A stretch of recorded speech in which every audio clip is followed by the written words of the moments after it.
Okay, we'll call the meeting to order. Today is Monday, March 9th. It's 5:30 p.m. and this is the regular scheduled meeting of the Paris City Council.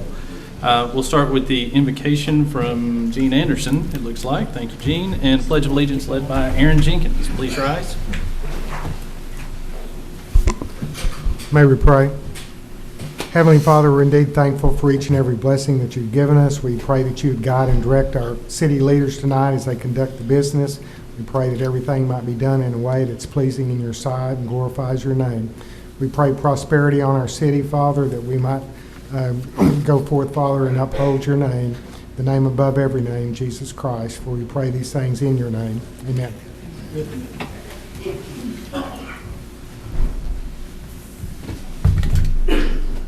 Allegiance to the flag of the United States of America and to the republic for which it stands, one nation under God, indivisible, with liberty and justice for all.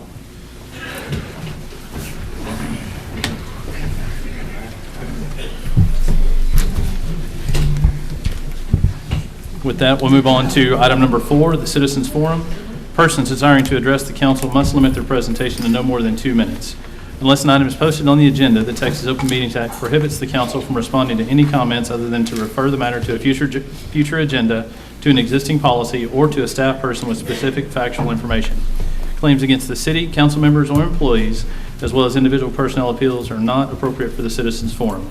If anyone wishing to speak, please come forward, sign in, state your name for the council, please.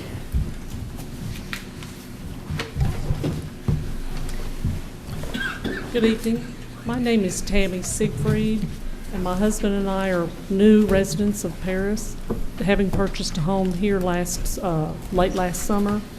We've been really impressed with the city of Paris.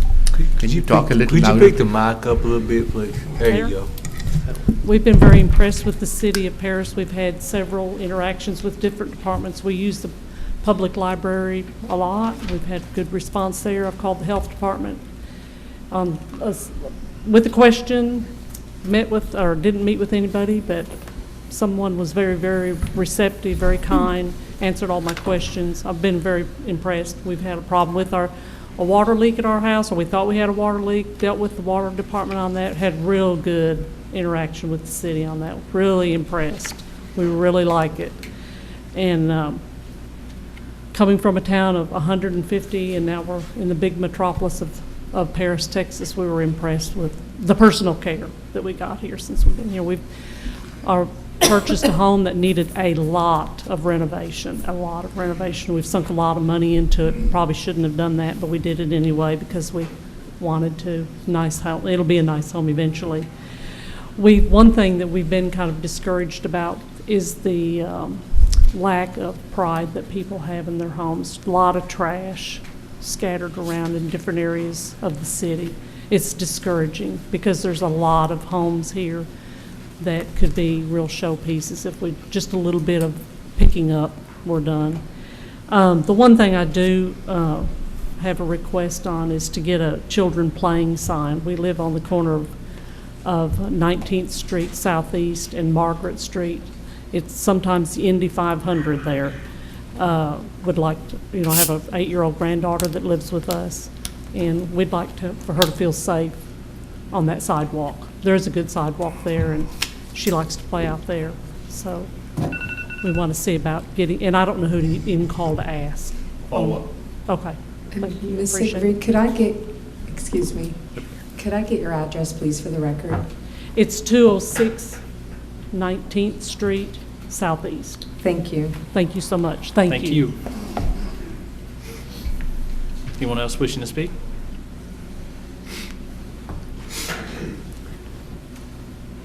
Good evening, gentlemen. My name is James Price, I'm 1230 Shiloh, Paris, Texas.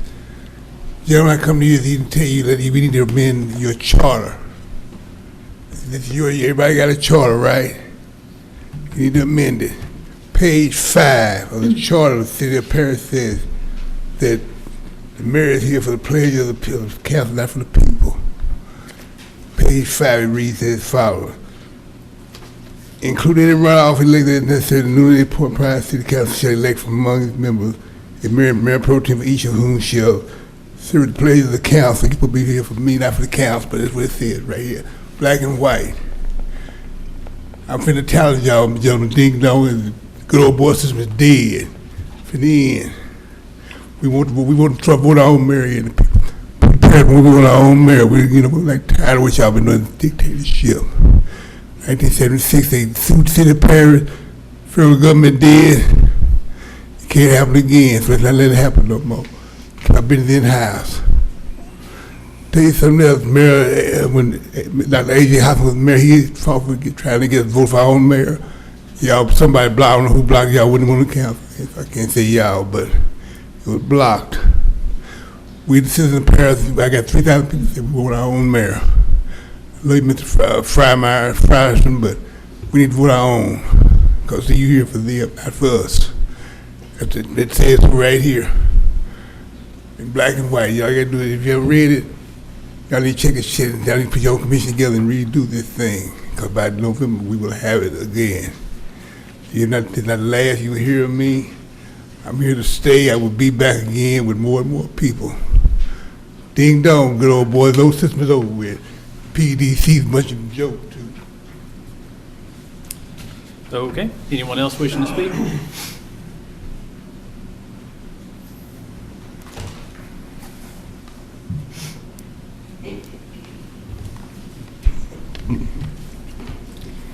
Sue Lancaster, 1020 Bonham, Paris, Texas.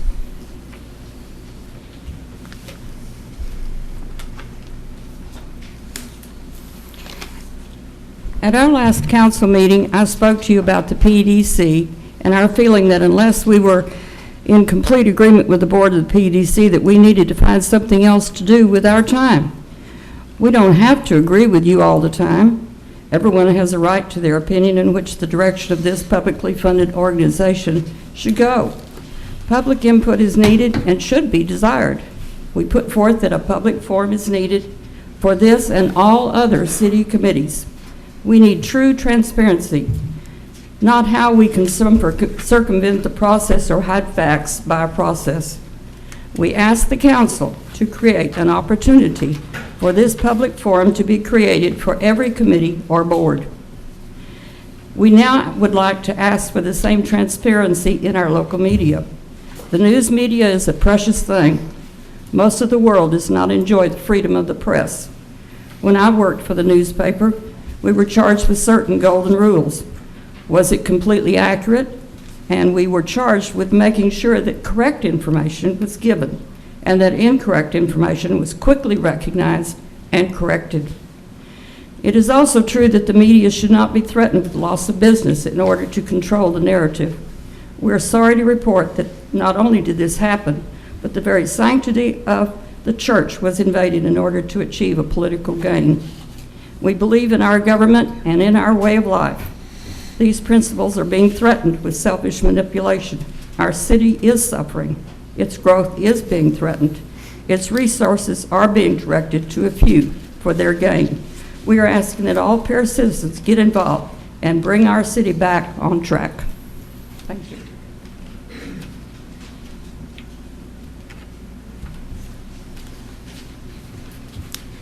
Anyone else wishing to speak? If not, citizens forum is now closed. We'll move to item 4B, recognition of the Paris Police Department for designation of storm ready by the National Weather Service. Chief Hunley. Mr. Mayor and Council, we appreciate the opportunity to come and tell you that we think we've done a good job, but we just want to let y'all know about it. And that is, the National Weather Service has a program called Storm Ready, and they come in and go through a process on what we're doing as far as making sufficient warnings. And Assistant Chief Tuttle, who's the Emergency Management Coordinator for the City of Paris, worked this project from start to finish, and I'm going to turn it over to him to tell you exactly what it all entails. Randy? Mayor, members of the council, I learned about this project through my interactions with the meteorologists at the Weather Service in Fort Worth. After looking at the qualifications and applications, I saw that we already had a lot of things going in the city that we were doing. So we made application to the National Weather Service to be recognized for this. And After visiting their office in Fort Worth and they're reviewing our application, they determined we had everything in place to be recognized for a storm-ready city.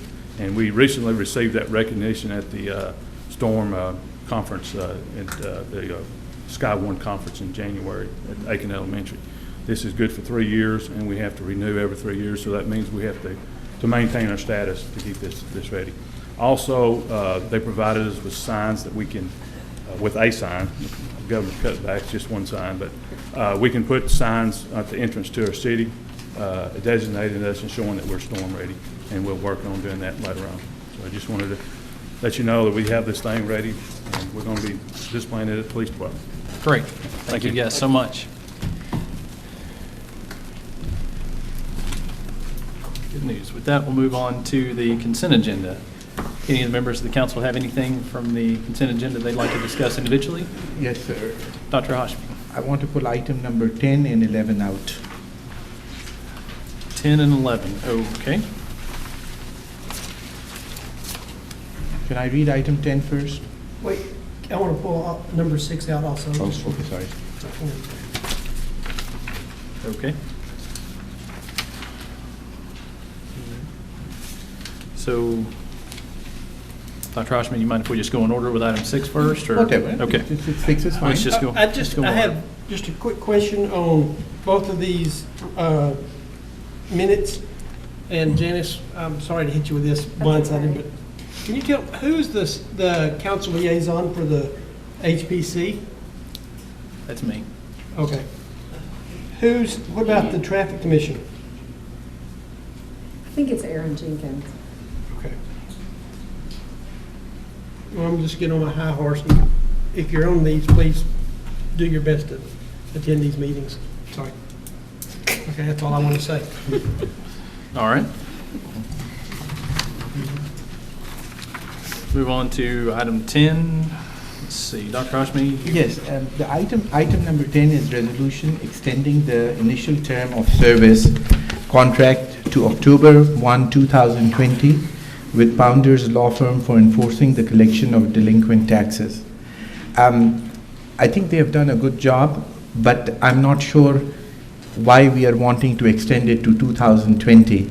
Why not for 2 years and then continue with that rather than give a 5-year contract? So I'd like a little explanation on that. I mean, is there a particular reason why we have to do it 5 years? No, we don't. It's just, that's what they requested. They've done a good job, so that's what we put on here. But certainly we can do 2 or 3 years. That's not unusual. Obviously, the last contract was 2 years. Personally, I would favor 2 years, but whatever else the council decides. So is this an item that we take out and put it back on the agenda, or Well, can we take a motion on this item? somebody can, when somebody makes a motion to approve the consent agenda, they can approve it with a different number in there. If you want to do it that way, make it still one motion. Okay, so Janice, remind me I want to make a motion on this to do it, make it to 2 years. Okay, I will. The second item that I wanted to pull out is item number 11, and that is approve the final plat of Lot 1, Block A, Paris Lakes Medical Center LLC, 346 located at 276 Southeast 41st Street, approving a subdivision improvement agreement with the developer. First of all, I want to thank Mr. Parker for being here. Second, I want to thank him for starting this project. I think competition is very good, and I think I'm very happy that he's doing this project. However, as council members, we have a responsibility towards the city too, so I'm bringing out certain issues that I have with this item, and if we can address them as we go along. So first, actually it's for Mr. Napier and the city manager. My first question is, why are we approving a final plat before all the infrastructure is completed? Good evening. That is what a subdivision improvement agreement is for. That allows you to do that, skip that step in the process by doing a subdivision improvement agreement. In this particular case, the only thing that will not be, or everything will be dedicated to the, will be private except for the water line. So the subdivision improvement agreement is for the water line only in this case. Okay. So all the drainage, the sewer, everything else will be private. Okay. But My question is, do we approve final plats normally for most people that, without the infrastructure being Well, there? the ordinance allows for this process. Yeah, there's two different routes, and it is more common to not do it this way, but the ordinance allows you to do it one of two ways, and this is the way that you don't see. I think we've only done it maybe twice before since I've been here, so it's pretty unusual, but it is in the ordinance. Yeah, it happens about once a year, Dr. Hashmi. Okay. And the second thing is, your note said that the agreement would be provided to at the council meeting. Did the city attorney get it before us? Actually, no. I was late making copies, so he received it the same time you did. But it is a standard form that was created out of the attorney's office. Okay. So you've not really read it in detail? No, but he created it. Right, the form itself, we created the form that was been used, not just this time, but in prior years, it's been used. What we were waiting on was the details of the project, the infrastructure, what it was going to cost, that kind of thing, which obviously has to be part of the agreement before we can approve it. Approve the agreement.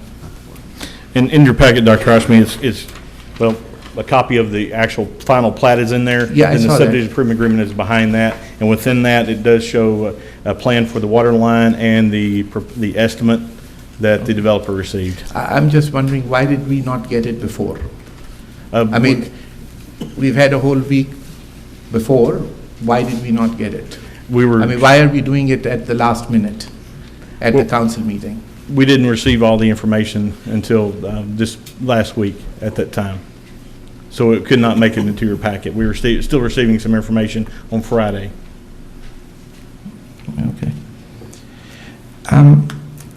The other questions that I have is, why was the final plat application accepted when it was incomplete? Because, in other words, supposing we found a problem with the agreement and we tabled the item, is it not true that the final plat would have been approved in 30 days, whether we voted yes or not? I mean, particularly if the item is tabled? And do we accept final plat applications normally as incomplete applications all the time? Are you referring to the planning and zoning memo that I sent to them? No, I'm just asking a question, and that is that when the developer applied for the final plat, do you accept incomplete applications all the time? No, we do not. Okay, so why was it accepted this time? Well, the subdivision improvement agreement is a different part of that. It's not actually part of the final plat itself.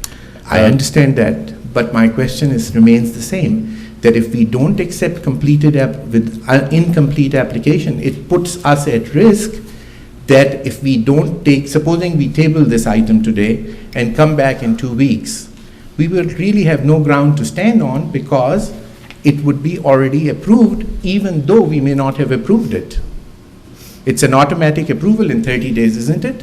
Yes, from the date it is submitted by state law, it is approved within 30 days if you do not act on it. Of course, you can act on it tonight and approve or deny. Tabling is the same thing as approving it. Well, that's exactly my point, that if we don't accept normally incomplete applications and we are getting the agreement today, is it not right that we should not have accepted it to begin with till we had the agreement and everything in our hands? Because it puts us at risk of having a final plat approved when the council has not gone through it. The final plat itself, I guess, everything is in there except for the water line and can be approved that way. The way the subdivision agreement, the way the ordinance allows that to take place is via a subdivision improvement agreement. When something should be dedicated to the city, such as this case, the water line is not done, that's where the subdivision improvement agreement comes in and allows you to approve the final plat and also approve the water line. Essentially what that does is it replaces on the final plat, where typically what you would have is all the infrastructure would be in place at the time of the final plat. There's actually a line in there that says all the infrastructure has been done and accepted, and you have a 1-year warranty from that date. What the subdivision improvement agreement does is delays that and makes the subdivision improvement agreement cover that. Mr. Napier, I understand all of that. My question was not that. My question remains, why did we accept an incomplete application? But anyway, I'll move along.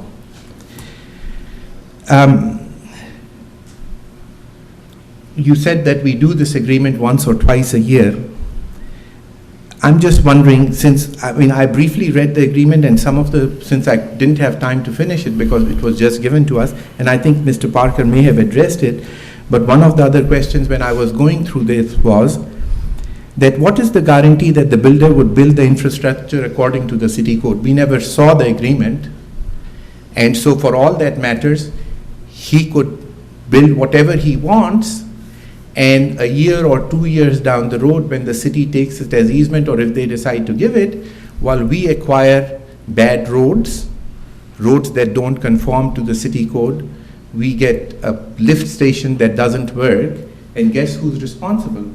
All of us are responsible for approving it, and we don't know whether it's by city code or not. And if you say it's private, well, let's talk about roads. Are those private roads going to be in compliance with the city code, or are they going to be private roads that just will be asphalted or whatever? And I'm not trying to go into what kind they will be. I'm just wanting to know that if we don't know and we take responsibility of it, how does that work? Well, everything will have to be built to a code, like everything that is private, the buildings will have to be built to the ICC codes, International Code Council. There is a minimum standard that everything will have to meet, and that'll be part of the building permit as far as what's private and public. And that kind of what separate pre-plat, post-plat is what's dedicated to the city. And that separates that portion of it. The roads, all the sewer will be built to a standard and inspected by the city. Each step will be inspected by the city and have to comply with either our city standards or ICC standards, depending on which side of that line it falls. And I'm going to go back and say that Church Street was supposed to be inspected by the city as well. Is it not true? Yes. When the infrastructure was being done, and what ended up happening? Anyway, I'll move to the next question. Why is the water line only the public improvement that would be dedicated to the city? When we were discussing this with Mr. Parker, that's one of the things that, because otherwise you would have to have a very large water meter, and you'd have to pay for every bit of water, even the sewer, even if you lawn sprinkler, it would just become a cheaper item for them to do and dedicate to the city, which means at that point it would be a city item to inspect. So your water meters, fire hydrants, valves, all that will be in an easement, and that's what's shown on the final plat in this document. There will be I believe, a 15-foot wide water line easement, and all your, what we so-called appurtenances will be in that easement. Now, your private side past the meter will be private, be inspected on a different code, but this puts everything in there in the easement that will be accepted by the city and inspected by, well, all of it will be inspected by the city. It's just depending on which side of that we inspect. It's different people inspecting different portions of it. Okay. The roads will be private roads? Yes, sir. So our police department will not be patrolling those roads? Well, I believe our traffic code of ordinances don't apply to a parking lot unless there's accident. Bob's shaking his head. There's really not any road to speak of. There's probably 100 feet of road on the first entry that comes in. Everything else actually enters a parking lot, and they wind through the parking lots. So because of the parking ordinances, we've got a lot more parking than we do. The actual additional roads that you saw early on Yes. are really not there. But at some point they'll be there, right, Mr. Parker? They'll never be there? They'll never be there. We're building all the infrastructure now, and we're putting all of it inside. The roads actually intertwine in the parking lots. They're designated lanes in the parking lots, and we did a geotech report that is requiring us to put at least a foot of lime stabilization under each road in order to carry the loads of different things, trash trucks, delivery trucks, this, that, and the other. We're also putting full concrete substructures in all intersections so that you don't have any damage to the roads. Our development is under a POA, which means it's a triple net lease type product with the hospital and all the tenants. They incur the cost for these products to upkeep and maintain.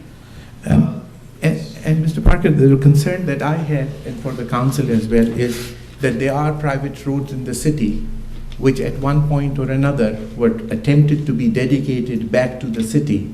They were in such bad conditions that one time the city refused, the other time they're in shambles, and they're still in shambles. Yeah, and, And I'm not saying that's going to happen at your development, so don't take me wrong, but I'm just trying to address the issue. I'm trying to figure out how you have, you're talking about a product, that you're in conflict of interest, like you work for another hospital, you're trying to buy another hospital on the same work. But yet you won't recuse yourself to your own rules. And I'll address that. The hospital that, first of all, that I was inquiring, it's in a different city, it's not in this city. It doesn't matter, it's in the same working area. It's still not in the same city.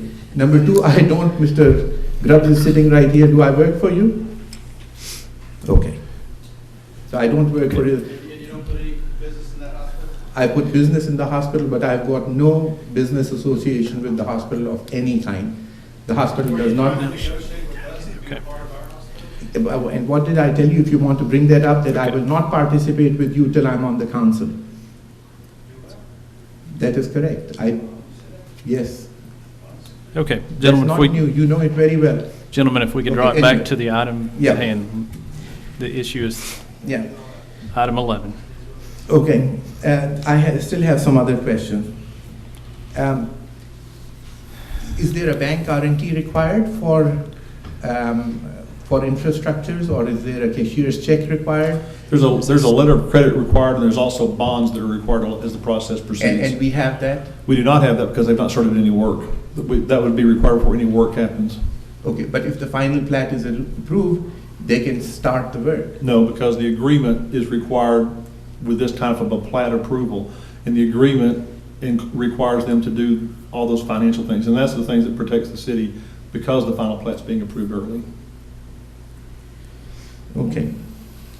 And as the city, you have seen the drainage, the water drainage from that and the flood zones, and that's all found to be correct? None of their first phases are within the flood zone at all, and what the plan did show is possible future parking lot in there, which will be addressed at that time when they do come in to develop. Okay. I'm done with my question. Okay. I'm done with my question.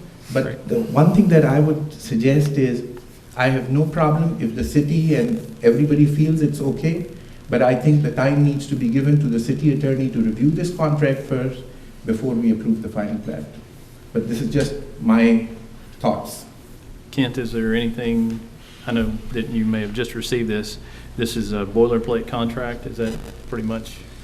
That's take correct. note of this? It's one that we use That in you- this type of situation. I'm familiar with it. I've made modifications to it before. We do need to get this financial security, as Sean was saying. That's the key, because the financial security is what guarantees that those water lines are completed and that we haven't given a final plat approval and not get the water lines built to city code, in accordance with the agreement. But it can be approved subject to the subdivision improvement agreement being fully complied with by the developer and approved by city staff. Is that something you're comfortable with? I am. Okay. I'm comfortable with that. It's been, like I said, it's been done before. Yeah, and just to be clear, it's not that Kent didn't know anything about it until today, and it's not just similar, it is the document, word for word. It's not close or about, it's the same document that Kent's seen and signed off on several times. So it's not like there's anything that's going to surprise him or anything like that. So. And I understand, but I'm still not clear on why would the city accept the papers which are incomplete? It still doesn't answer my question. But anyway, I'm not going to keep lingering on this item. Okay. Any further discussion on this item? Okay. If not, can I get a motion to approve the consent agenda? No. So moved, except with the exception of item number 10, the 2 years instead of 5. Okay. And I'll have to vote against that on that second item. I think the attorney Okay. should be given further time to review the contract. Okay, we've got a motion on the floor to approve, subject to that one modification. Is there a second? Well, I was going to say, why don't we set a date, since this says October 1st, is 2 years in 17 or what? It would be 2 years from the expiration of the existing agreement. Which is when? It's October of 15? Correct. Okay, so Can you I extend make it to one October request, 1st, please? 17, that's fine. Can we divide the motion into two portions? Because I'm going to oppose one motion and I'm going to be for. Well, there's a motion on the floor, so Mr. Pickle would have to amend his if he chooses to do I so. will amend it to approve all of the consent agenda items, except number 11, with the change on number 10 being the 2 years. Okay. I'll second that. All those in favor say aye. Aye. Opposed? Now- Okay, that motion carries. Now I'll make a motion that we approve consent agenda item number 11. Okay, there's a motion on the floor. Is there a second? I'll second. A second from Mr. Plata. All those in favor say aye. Aye. Opposed? I'm opposed. Okay, so Dr. Hashmi opposed, Sue? Did you? I opposed. You opposed, okay. So the motion carries 5-2. With that, we move on to the regular agenda item. Janice, item number 12. Receive annual report from the Paris Economic Development Corporation. I believe I saw Mr. Grubbs, Ms. Barentine.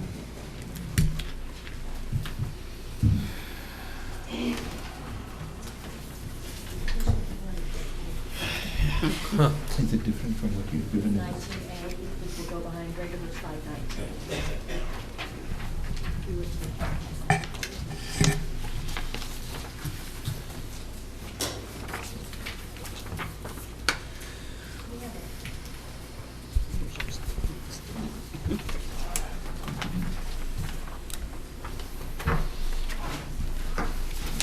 Thank you. Good evening, Mayor, City Council members, city officials. Thank you for allowing us to be here tonight. I am Steve Grubbs. I'm the chairman of the board of the PEDC. With me is Shannon Barentine, our interim executive director. We have a pretty lengthy report we want to share with you tonight. It looks like it's about 20, almost 30 pages, so we'll try to move quickly, but please, if you have questions, let us know what those might be. I will begin the presentation. I'm going to ask Mr. Don Wilson, who's a board member, to come and actually share some statistics that are found within the report. And then also Shannon's going to prepare or present to you some information about our plan of work and some things that we accomplished during the year. So that being said, let me jump in.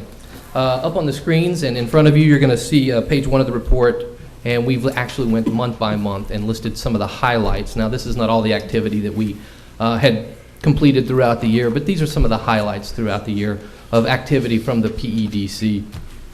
In January, as you all remember, our executive director resigned at that time, and so that began a length of time in looking for a new executive director, which I'll speak to in a little while. But also you'll see in February that Shannon stepped up and agreed to be our interim, has done a fantastic job really keeping the board organized, keeping us on path, and helping us plow through a really difficult year, but a year where I think we rebased, regrounded, and have started really working together. Another thing I wanted to point out in January was we continued with the Industrial Managers Quarterly Luncheons. This is a very important luncheon to bring the local industry together within our community. And as you can see there, we had 33 attendees. It was hosted by PJC. Dr. Anglin actually hosted that meeting for us. And we were very glad that she had done that. Moving on, you can see in March, we received from the City Council the directive to perform a forensic audit. And then in April, we acted upon that request and actually engaged with Deffenbaugh Associates to perform a forensic investigation. We also, during the month of April, received an RFP from the governor's office. That RFP was centered around what we called at that time Project Ernestine, which ended up being the results company here in town. We also, in April, hosted another Industrial Managers Quarterly Luncheon, 20 attendees at that event. Turning on to page 2, wanted to highlight that we were involved and participated in the delegation from Colombia that was sponsored by the U.S. Grain Council that visited dairy operators and feed suppliers. And they actually made a trip to Paris. A nice picture there, a nice photo there of the group. In June, we actually received a financial incentive application from the Results Company. You appointed 2 new board members for us, and we gladly received Mr. John Brockman and Mr. Don Wilson, replacing Bruce Carr and Vicki Ballard. In July, Deffenbaugh Associates submitted their investigative reports to the PEDC. We submitted our budget for the 2014 and 15 year to the City Council, hosted another Industrial Managers Quarterly Luncheon, 22 in attendance there, as you can see. And then in August, and this was something that we were all very glad to see, and you can see on page 4, there was actually a press release around this event, and that was that Jay Skinner honored their commitment to our community, to our Economic Development Corporation, by paying off their bridge loan of approximately $2 million. Moving on to page 5, October of 2014, annually, we do appreciate and recognize and honor our local business and industry. And we do that by going out and meeting with plants, with the industries, and serving breakfast to their staff, interacting with their leadership teams. As you can see, we honored 4 individual industries this year that are listed there: RK Hall, Paris Junior College, Campbell's Soup, and Kimberly-Clark. Also in October, we were fortunate enough to be able to present to Campbell's Soup Company the 2014 Industry of the Year, recognizing their over 50 years of activity and operation here in our community. Also in October, we visited AgPro, listened and toured, but also listened to their plans for expansion and future development here in Paris. Shannon in October attended the International Economic Development Council. It was an annual conference in Fort Worth. And if you turn to page 6, you'll just see the photo that was taken the night in October when we presented the award to Campbell's Soup. Turning to page 7, November, we recognized that Paris Junior College celebrated 90 years of education and educating the residents here in Paris and Lamar County. We were fortunate enough to be able to participate and attend the 50-year celebration at the Campbell Soup plant in December. Also in December, we received AgPro's financial incentive application. And then Mr. Wilson and I in December, we were joined by Council Member Pickle, and we went to a sales tax workshop that was in Austin. Great education, and it was time well spent, so we feel like that we have been well educated on Texas open records requirements and sales tax requirements. And then in January, you can see the Powder Innovations press release, and I believe that press release is on the following page if you want to read through that. But that was a press release about the incentive agreement where we provided for them an additional 8 acres for expansion. The second bullet under January, the Paris Economic Development Corporation, Sulphur Springs EDC, and Mount Pleasant EDC were awarded a $75,000 combined high-demand job training matching fund grant. That was very collaborative for these 3 EDCs to come together, and the idea there is we pool our resources, pool our money, achieve this grant, and this money is then filtered back into our community to provide education and training for our workforce and development.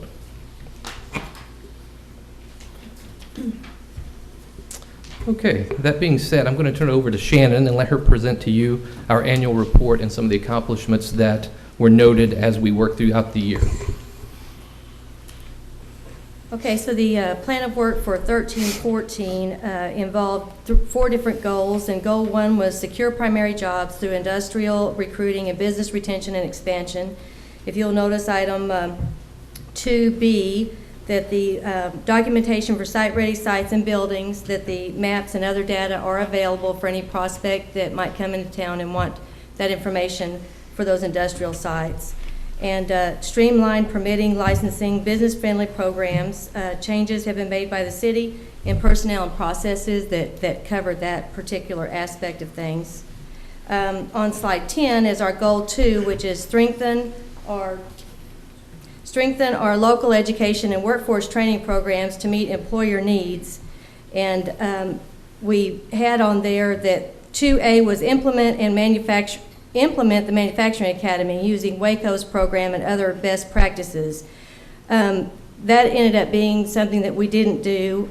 If you'll notice in 2014-15 plan of work, we actually in September, October, did a best practices tour to Kilgore and Tyler to their EDCs and took a lot of their compliance information and applied that to what we use today. Then B was cover some of all the costs to have all high school seniors evaluated in Lamar County, and that's the Work Keys Assessment, which goes along with our Certified Work Ready Communities Initiative. And as of November, we've had 87 of the PISD students tested. And Pam Anglin updated me just today that she is meeting with the other 4 superintendents to get scheduling done for juniors and seniors for the other 4 school districts in Lamar County to get that done by end of May. Goal 3 is strengthen Paris CDC's operations, and that was to revise and approve abatement and incentive policies along with standard operating procedures. A was $400,000 cap requirement for city council approval, and that was adopted and approved by the council on October 14th of 2013, and I provided you the wording and where it is in our bylaws. And then item 2 was complete and execute all pending incentive and abatement agreements. Item A with T&K, that amount should be $45,000. That's my error. And we are about to execute that agreement with them. J. Skinner Baking, as Steve said, they paid that loan off in August. Item C, Potter's Industries, as far as us executing it, we have all the signatures on it, and I've taken that and delivered that to Potter's a couple of weeks ago, and I do not have an executed copy with all signatures back on that. I think that has to go to somewhere in the Northeast for that to happen. Slide 12 was the all pending and incentive abatement agreements. Triton was a reimbursement, and we've just decided that instead of stringing that along with this audit that was just completed, that we would just essentially write that off, because we did get reimbursed by the TEACS, TMAC people, but as far as the $46,744 that was expended for that project, we just wrote that off, so therefore this audit, we took care of that process.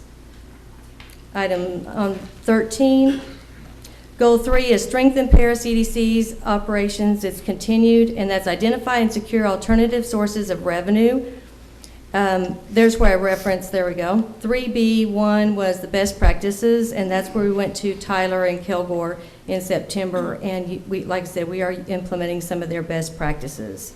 Of course, item C will be the state and federal agencies, state agencies we will visit during Lamar County Days. April 7th through the 9th, we will make a presence to the House and the Senate, and then actually visit all of the House and Senate's offices and give them a VIP box to recognize Paris for our community at that level at the Capitol. Okay. Goal 4 is strengthen Paris EDC's operations. That primarily this year was work with the Airport Advisory Board to get list of Coxfield assets that sets it apart from others in the region. The PEDC board members assigned to serve on the airport subcommittee are Stephen Grubbs, chair, and Rebecca Clifford, secretary-treasurer. October 2nd, 2014, there was a joint meeting with the Airport Advisory Board and Airport Subcommittee to get their input on the proposed airport zoning district ordinance by Alan Efrasy, the planning manager, City of Paris, and Planning and Zoning Commission's comments. They developed regional airport comparisons, which was available to you on the next 2 slides, and that is regionally comparing the airports of Coxfield, let's see, help me out here, Commerce, I can't remember, who's Stan Stamper, which airport that is? Hugo, thank you. Silver Springs, Franklin County, and then Clarksville, Red River County. Then the next slide on 16 is the cost and rent of the regional hangars, and I think that they're working on getting some hangars built and that kind of thing to improve the airport and as far as its marketability for that. Are there any references to that section before we turn it over to Mr. Wilson? Okay. No. We're going to let Mr. Wilson do the statistics on this, and I think that Can I ask one quick question? And that on this page that you said, did we get the money back from the algae people? No, sir. You've written 46,000. No, sir. We wrote it off. Oh, you wrote it off? Yes, okay. sir. So we didn't get it back? No, sir. Okay. We did multiple attempts with that. That's fine. No. Okay, thank you.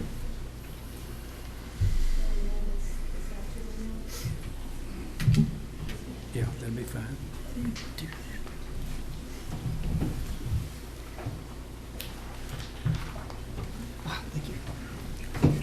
It's two. Go ahead and put the chart. Okay. I'm going to go through a series of charts that we presented earlier. And these figures we are presenting in the annual report to the council tonight were presented earlier to the PEDC board and visitors. We have made corrections and changes that I will point out during the presentation. This data was assembled in response to questions of the worth and viability of the PEDC. Also, it addresses the strengths and weaknesses of our workforce compared to the other communities in Northeast Texas. This data was taken from a 941 Employers Quarterly Federal Tax Return that is submitted by all employers in the United States. This data can be found on the Bureau of Labor Statistics website, which is a branch of the Department of Labor. On the first slide, this is the slide that was originally presented.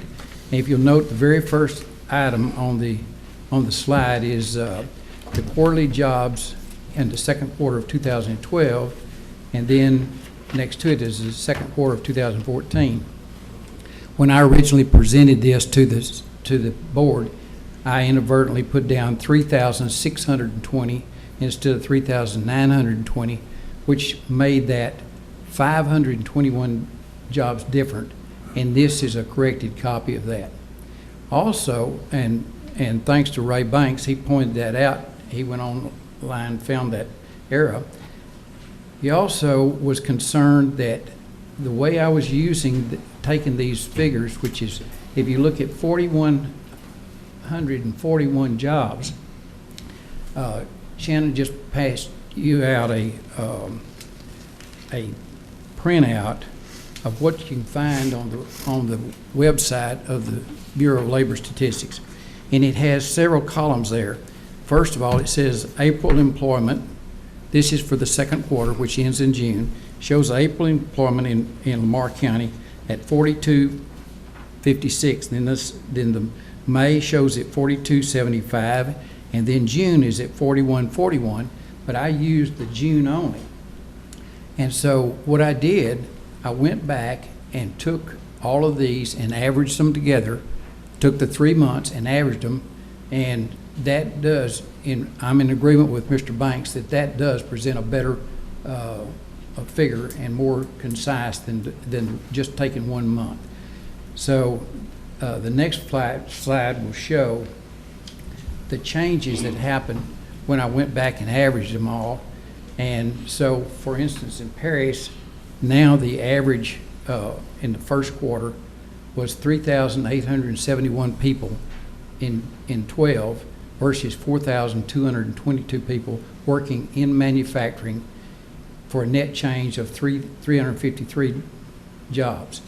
And if you look, it's in descending order. And I went out and tried to find 10 counties in Northeast Texas.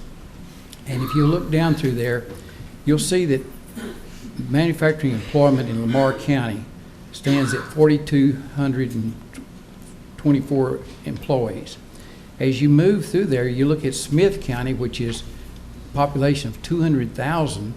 They have 5,493 jobs in manufacturing. As you move on through there, Grayson, Sherman Denison has 5,255. That's in both Sherman and Denison combined for the whole county. Titus County, you see they're a lot smaller than we are, but they have 5,255 manufacturing jobs, as well as Hunt County, which is about our size, a little bit larger, and it has 6,388. I'm pointing this out to show you there's not a correlation between the size of the town and your population and the number of manufacturing jobs. If you look at Hunt and Titus County, which is Mount Pleasant, Hunt County has one large employer that's over 5,500 employees. So 80% of their employment is with one industry. and that makes it more volatile than ours. We've got it spread over more industry. But in Titus County, Mount Pleasant, their big employer is Pilgrims, and they have about 4,500 at that plant. So that means they've got 1,000 other jobs besides that one. If there's any questions you have as we're going along, just ask. I do have a question, but Okay. you want me to wait till you finish? No, if it's about that, yeah. Mr. Mayor, okay to ask? Absolutely. Okay. Mr. Wilson, two questions. First, these are full-time jobs? These are jobs that are measured on the 12th day of each month. In other words, you send in your quarterly return. For instance, I have a quarterly return here, and when you turn your quarterly return in to the federal government and you pay your tax, withholding tax on all that, it says that the number of employees, you have to list how many employees, and it's only on the 12th day of each month. The total number of jobs, irrespective of That's the number of part-time or jobs. full-time. That's Okay. how they, And one other question, and again, you may not know the answer, but if you trace it back to a number of years, let's say 2010 or 2009, do you see the same kind of trend in between different cities that, Paris had 3871 in 2012, Tyler had 5382. If you trace it backwards, what I'm trying to say is, have they gotten more or we have gotten more, or more or less the manufacturing jobs are a little bit up and down, but their same kind of percentage persists? The website now is in transition. Okay. If I'd done this all back in December, I could have gone back 10 years. But in January the 6th, they changed the whole website, and now it's only listed for two years. And when you try to go back, it says coming soon. They're going to log that in at a later date. But the one that I was able to check, the only one, and I went on the EDC website in Tyler, and Tyler in 2004 had 9,500 manufacturing jobs. So they've lost nearly 50% of their manufacturing jobs over that period of time. And I don't know if that's indicative of other cities or not, but that's the only one that I could find. And similarly, Longview has lost about 2,000 jobs? In 2 years. In 2 years, okay. Yes. Uh-huh. And the places where they have increased jobs, like if one sees Greenville, right? No, this is negative? No, it's a negative. Okay, it's a negative. So Hunt County lost 556 jobs. Okay.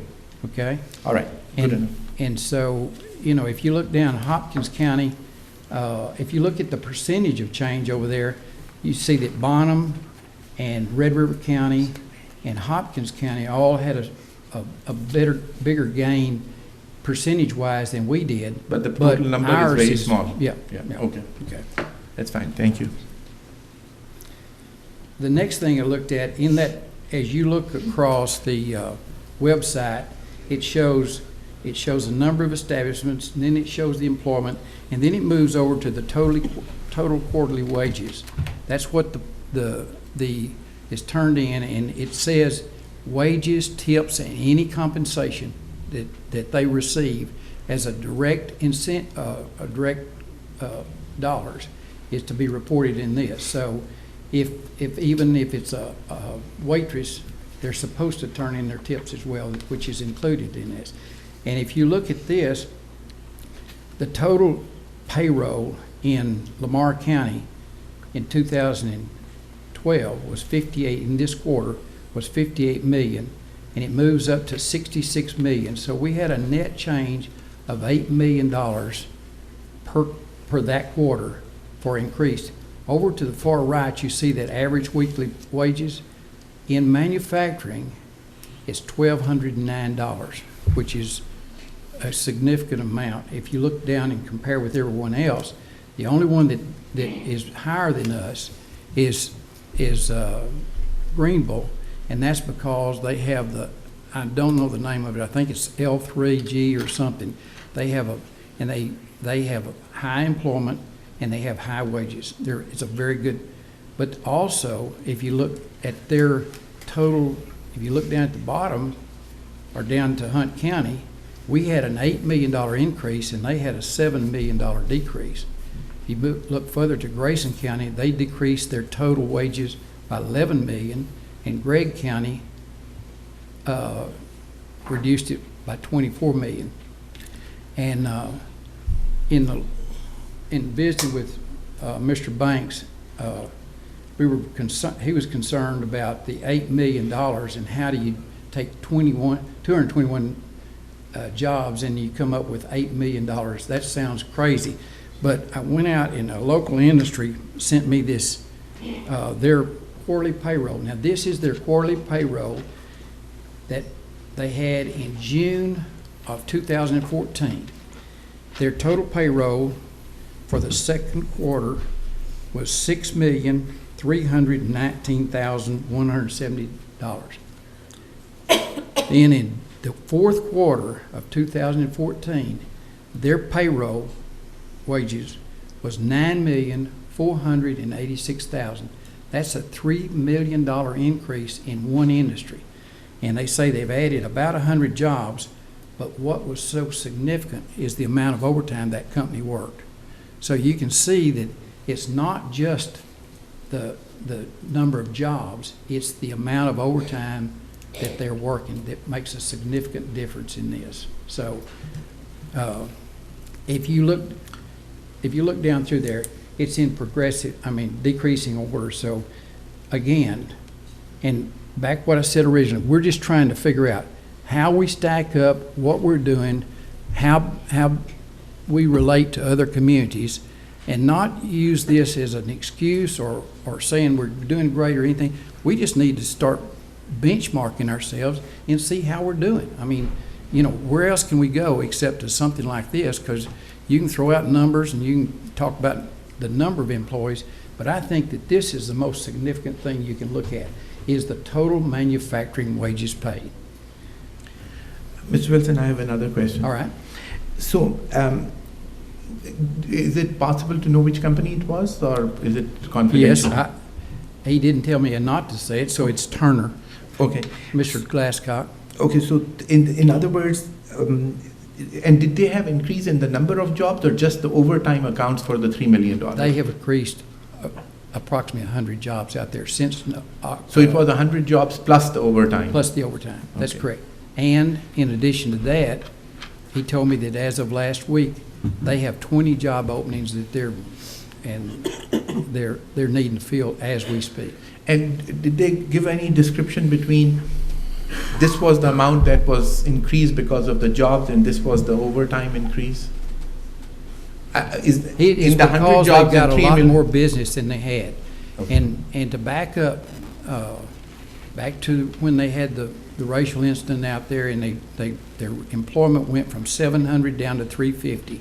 And it was a question whether they were going to even stay here or not. And through PEDC and the community involvement, they ended up staying.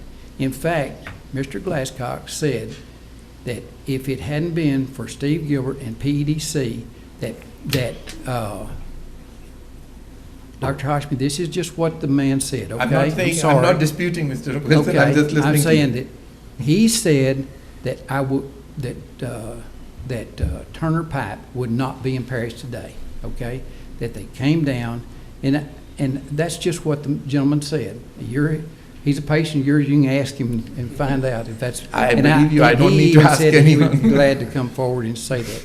But what happened was, their company became very concerned that they couldn't, you know, if they got sanctioned by the EOC, then they would end up having to pull some of this work out of here. So they reduced their employment down. Shannon, did you tell us 450 down to 450 for a considerable amount of time? And they're just now getting full employment back into that, taking on jobs, and they're moving their employment. It is now up to over 700. And just as recently as they had around 450 in the second quarter of 2012 is what he said, okay? And just for a point of order, they're the second largest contributor to the United Way. Good corporate citizen. what I wanted to look at as well and go over it with y'all is that I wanted to look at total private employment and wages, because there's been a lot of talks, well, there's not, these were service jobs, that 4,000 jobs is service jobs and everything. Is But this page? it's 19A. Okay. That's the one that we passed out. In manufacturing is in Lamar County, this is a breakdown. There's 16,326 people that were employed on May the 12th of 2014. And it's broken down by manufacturing, trade, transportation, utilities. You can see there how it breaks down. $4,000 in manufacturing, trade, transportation, and utilities is $3,000. Goes on down, health services, $3,000. Construction, $1,100, and it drops further down. Then you look at leisure and hospitality, which is waitresses and anybody in service. It's $1,900. But again, you go over and look at the quarterly wages and look at manufacturing. 41% of all the wages paid in Lamar County is manufacturing wages. And then you total wages that was paid in May of this, total wages was $159 million. And you can see the percentage over there of how each sector of our economy stacks up. Then I went to all these other counties and did the private employment. And if you look there at Smith County, 83,000 people working in total private. I didn't break this down. It just got so, the spreadsheet would be so huge. But if you look down, Lamar County, we've only got 16,000 compared with, like, Hunt County's got 20, Bowie at 30, Racing at 37. So it pretty well follows, in most cases, that total private employment follows the population of the town. Not truly, but in fact, it's, I've got the population, but it follows it generally, but not directly.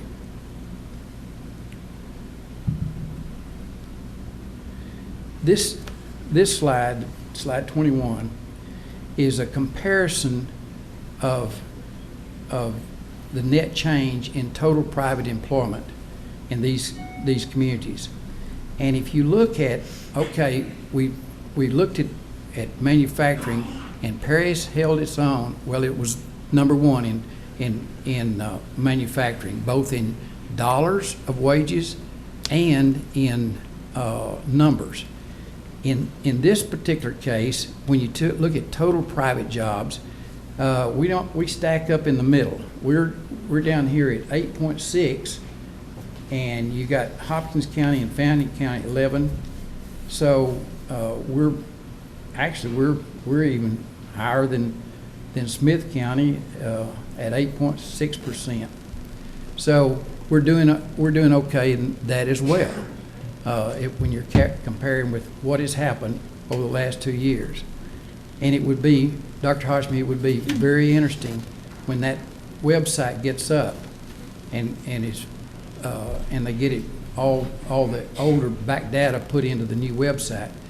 I think that it would be very beneficial to our community and to the PEDC to back this up and see where we've been and how far we, what kind of shape we're in, how many plants have closed, what have we lost, and we know in our mind we've lost, UARCO and Westinghouse and Sara Lee closed and Rogers Wade closed for a time, and we know all this is going on, but also we've been filling back in as well, and it would be a good benchmark as soon as that gets going. Let's back up one time. What I want to show you is the percentage, how we stack up in total employment versus manufacturing employment. If you look at the net change, if you look at the second quarter, $862 million over in Smith County, and then you go over to their manufacturing wages, which was $81 million, there's 9.4% of their total wages were paid in manufacturing jobs. Let's go down to Lamar County. 41% of our total wages was paid to manufacturing jobs. If you go to, and the only two counties that beat us in total wages is Hunt, again, it's 52%, and Titus County is 45%. The rest of them drops from the 40s down into the 20s. So, is there any more questions? I know I've worn you out with a lot of statistics and but the whole purpose of this is to say, are we viable? How is our community doing? And when we get more data, I hope we can be back and add to this and see. They haven't put up what our third quarter numbers are. And so it'll be interesting to see how we're doing for the rest of the year. I have one more question. How much of the contribution came from Skinner? Well, I just a think we second. have to go back to the previous slide. Well, we lost 450 jobs. In 11, we had 450 jobs in June at Sara Lee. And in 11/11/11, they closed the plant to 0. So we know that they were down to like 150 when the last 2 or 3 months before they closed. But this is coming 6 months after that. And right now, do you want to present this? I was just curious, of the 8,300,000. Skinner right now, Yeah, because they what have I was been as thinking- high as 135 or so, but they're in the 70 to 95 range right today. No, that's not my question. See, 8,357,000 was the contribution from all the manufacturing, the net change. And what I was wondering was that if 6 million or 3 million came from Turner, how much was the contribution from Skinner? I haven't called them. Okay, but that's all right. I didn't call anyone. The only reason I called Turner. Mr. Glasscock, talked to Turner, was because we had been visiting 2 days before, and so he was telling about all the overtime they were working, and I wanted to see how much they had gained. But now, if you look back at Turner 2 years ago, they're basically flat. They were flat between 2012 and 2014. Turner was flat in those comparison quarters. They did not increase any at all. Their growth has come since this was reported. In other words, their growth has all been in the past 6 months.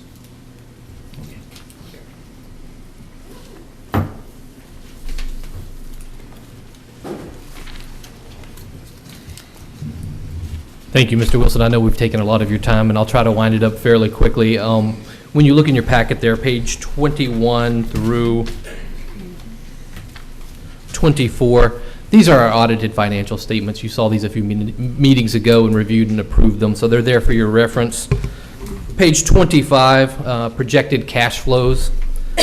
And again, you're going to see it for our fiscal year end dates, what our projected cash flows are for the next several years. And it's listed for you there on page 25.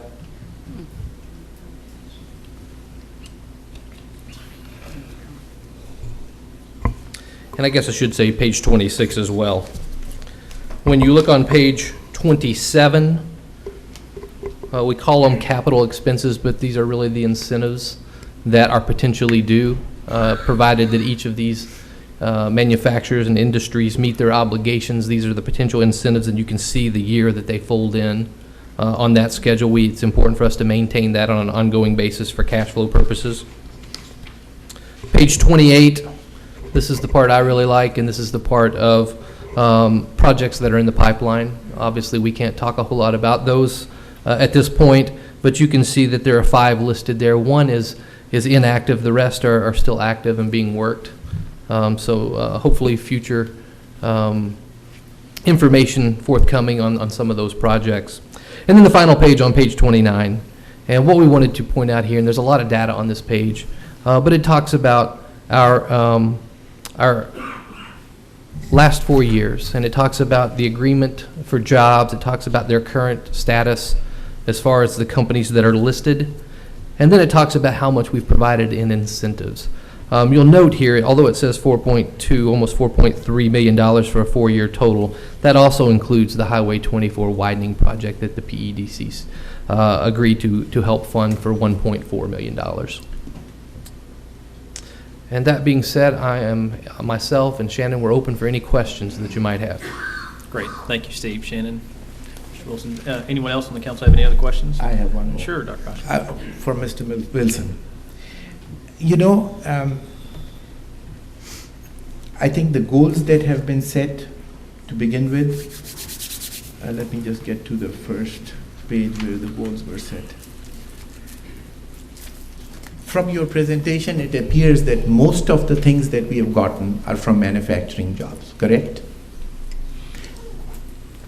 In our goals for PEDC, what is your suggestion as a PEDC board that, since most of it is coming from existing manufacturing jobs or improvement in those companies, or they are providing better jobs or more paying jobs or whatever, over time, what are the suggestions from PEDC of what can be done to increase what we already have? I'm not talking about looking for new industry, because that's not easy to find, we all know that. But what are the steps to be taken that these industries progress further? I mean, what are the concrete steps that can be done? Well, I'm just going to speak for myself. I think one of the most important things that we can do is to provide more jobs training and to provide a better workforce, because if you go around right today and you look at the number of job openings in the industry and how many welders are needed, how many this type of CNC operators and all that, we could increase our employment by 100 today if we had the people to fill those jobs, okay? So I think it's very key that we continue to be very supportive of our high school. They're talking about a new trade group putting together, and junior college has been I think we're really successful in Paris because of our working relationship with Paris Junior College.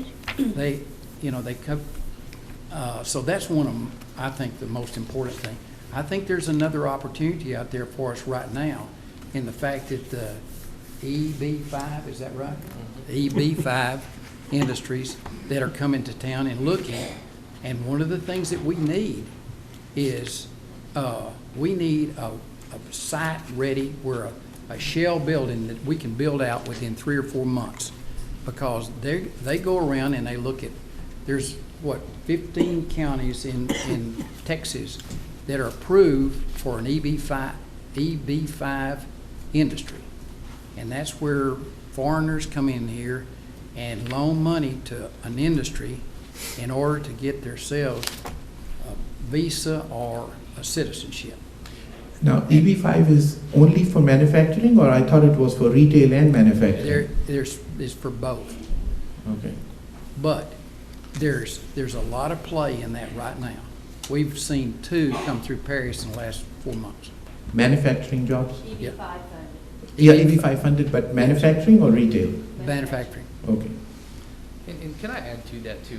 One thought I had was, and we see this time and time again as we go out and we visit with local industry and we talk to the leadership in the plants, and that is we realize quickly that we're competing with, especially for these national organizations that have plants in multiple states, we're competing for expansion. We're competing for jobs.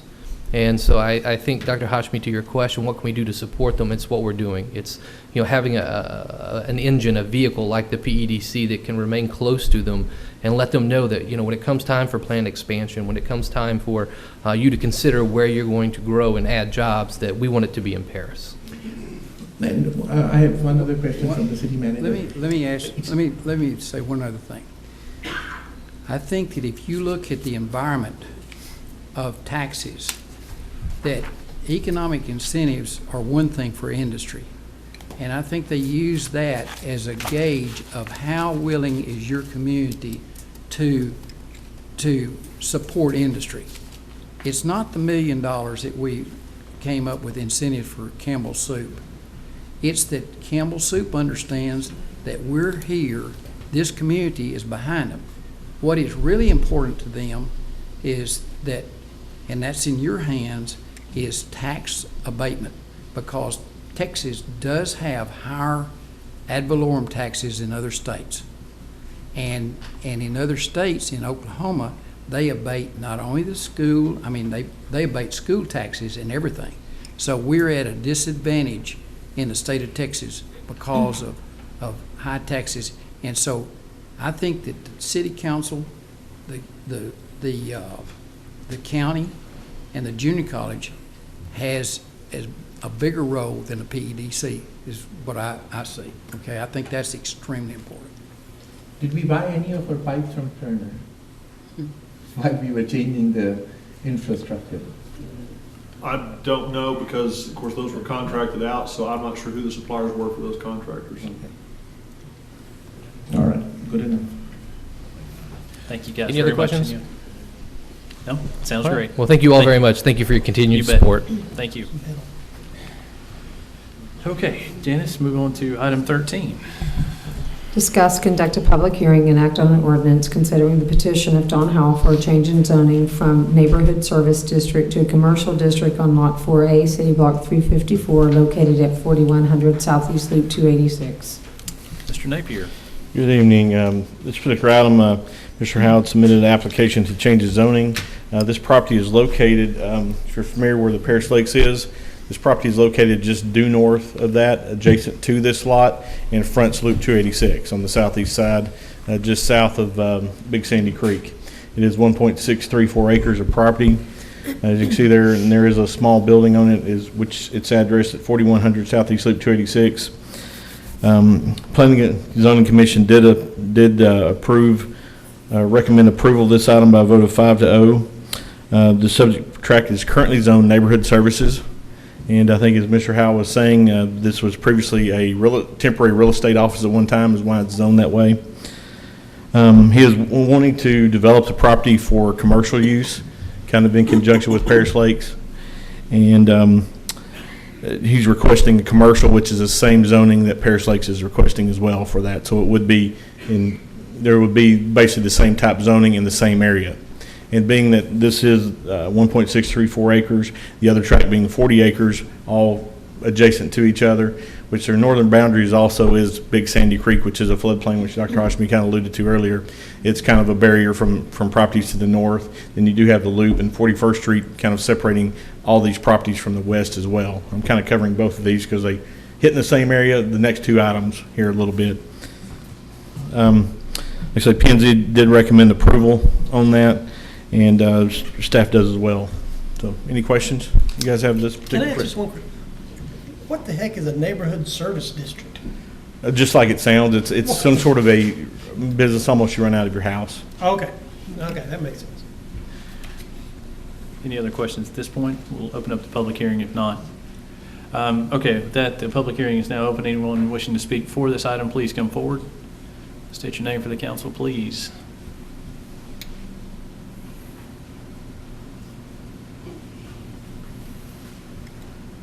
My name is Don Howell. I live at 115 Airport Road in Reno, Texas. Glad to be here to be able to talk to you about this matter. This piece of property has been in my family for over 40 years. I purchased it from my brother in 1985. During the last 20-something years, up until the last 10, I spent a lot of time and money building this place out of the floodplain. Drake Construction, Gary Hillard, the City of Paris brought me a lot of loads of dirt and a lot of bulldozer work. We've got the thing built up well out of the floodplain. The property, I've been wanting to develop it for a long time, but being the fact Mr. Parker came in and had the plans to do something next door, I think a person would be crazy to not try to plan something to go along with something of that magnitude. So I'm the little guy sitting here in the corner. Like Sean said, this property used to be a piece of that whole 160 acres, I think, that was called the Smith Estate. The neighborhood zoning came from my brother back when he bought it. His partner and him had a real estate office out there. It was a portable type building. And to be able to do that on the property, they had to upgrade the zoning to neighborhood service. And like I say, it's not used much anymore. But reason I'm trying to get it done now and I haven't been able to do it so far since now is because I haven't had access to sewer. I've got all the utilities there except sewer. And when Mr. Parker announced his development about 2.5 years ago, and I read in the paper that the PEDC was going to put forth $250,000 to reimburse them on a sewer line to be put outside the loop. I talked to Mr. Gilbert, Steve Gilbert, and he told me that I would have access to that sewer. And he also quoted in the parish news that other landowners outside the loop would have access to that sewer. So that being said, the sewer line has been put in outside. The loop's been bored. It's in place. It's within 180 foot of my property, and I hope I have plans that when I get that hooked up to that, I can develop my property. I plan on 3 rental buildings. Talk about jobs. I'm not going to shoot you any big numbers. I'm shooting for 12 to 15. We're talking about a hair salon, like a floral shop, a sandwich shop with pastries, donuts, something small, something that I can build myself, and something that can afford affordable rent to people that want to come out and open up a small business. So that's what my plans are. Okay. Thank you. Thank you, Mr. Allen. Anyone else wishing to speak for this item? Anyone wishing to speak against this item? If not, the public hearing is now closed. Any further discussion from the council? Is this a motion item? Yes. I'll make a motion to approve. We got a motion from Dr. Hashmi. Is there a second? Second from Ms. Lancaster. All those in favor say aye. Aye. Opposed? Motion carries. Go to item 14. Janice. Discuss, conduct a public hearing, and act on an ordinance considering the petition of Paris Lakes Medical Center LLC for a change in zoning from agricultural district and a one-family dwelling district number 2 to a commercial district on 40 acres in A524 J. Leach Survey, being part of Tract 1 and 4, located at 2675 Southeast 41st Street. Mr. Napier? Yes, sir. I'll keep this short on this one since we've discussed most of it during the last item, but this is 40 acres. By the plat you approved tonight, it is one lot of 40 acres. So this would be the entire lot being changed from, as you can kind of read there, 2 different zonings. The majority of the lot is zoned agricultural. The bottom half or bottom small portion of that is zoned single family 2. And this would be going to a commercial zoning district. You can kind of read there what Mr. Parker has plans for, because most of you know that from reading the paper, whatever, what his plans currently are. Kind of the reasons that we ended up with commercial zoning instead of some other type zoning is most of his proposed land uses would fit into general retail or commercial, except for like I think helicopter landing pad was one of the ones that would not fit into general retail. It required a commercial, so that's kind of how we ended up at a commercial zoning for this property. Okay. Be glad to answer any questions you might have. Anyone have any questions, Mr. Napier? Yes. What's the correct address? Because there are 2 addresses listed over here. The correct address where their construction trailer is right now is 2675 41st Street Southeast. So what are we rezoning this, or are we rezoning 4100 Southeast Loop 286? It will actually be the 40 acres that are described in the final plat document. That'll be your meets and bounds for the 40 acres. I think that's the way Kent and I talked about addressing that in here, so there would actually be a meets and bounds legal description for the zoning change, and to take out the confusion you just mentioned, Dr. Hashmi.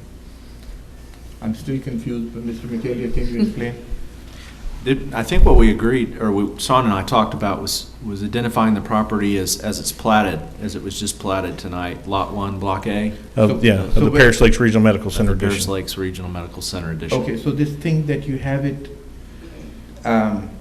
listed as the ordinance says 2675 41st Street, that's not correct? Because that's in the ordinance. Yes, that is their current address. That's just an address, right? Okay, and the property is not listed as an address, it's listed in the ordinance as Paris Lakes? Yes, sir. On the final plat that was approved tonight. And the reason being is that final plat includes the meets and bounds for the 40 acres. And that's how we will go about changing the actual zoning document, is by that meets and bounds legal description. So we have, and it can actually draw that in, is all that going to be potentially be commercial if you approve Okay, so this you're going to item. change this ordinance which is provided in the agenda packet? I haven't seen it. Because the address in the agenda packet is 2675 41st Street. It doesn't say. Down in Well, section. I read it and At the section 2? In section 2 of the ordinance, it should say Lot 1, Block A of the Paris Lakes Medical Center, LLC, Edition 346, being located at street Okay. address 2675. And so we don't need to mention 4100 in this one? Because 4100 is not mentioned anywhere on this. That's Mr. Howe's address. Huh? That's the other property. That's the other property. Okay. But you don't need to list 4100 in this anymore? No, sir, 4100 should not be in there. Okay. All right. Any further questions before we open the public hearing? If not, thank you, Sean. We'll now open the public hearing. Anyone wishing to speak for this item, please come forward. State your name. If not, anyone choosing to speak against this item? Yeah, that's what I'm saying. If not, the public hearing is now closed. Any I'll further make a discussion? motion to approve. Motion to approve from Dr. Oshmi. Is there a second? Second. Second from Mr. Pickle. All those in favor say aye. Aye. Oh, Opposed? actually, I did have one question. I think you clarified, the helicopter landing is in commercial zoning, and that's throughout the town? Yes, sir. All helicopter landings are commercially zoned properties? That's the way it's listed in zoning ordinance, yes, sir. Okay. Motion carries. Thanks. Item 15. Receive presentation from the Main Street Advisory Board about the accomplishments of the Main Street program. See a group coming forward. I don't know who's taking the lead on this, Ms. Bedford. Is that you? I need the symbol so I can get to you.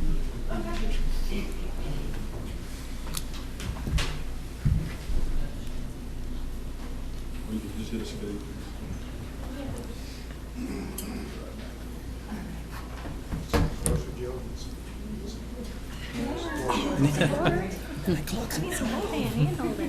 Hold handed. You didn't think that we finished on. By the way, the PEDC presentation was very good.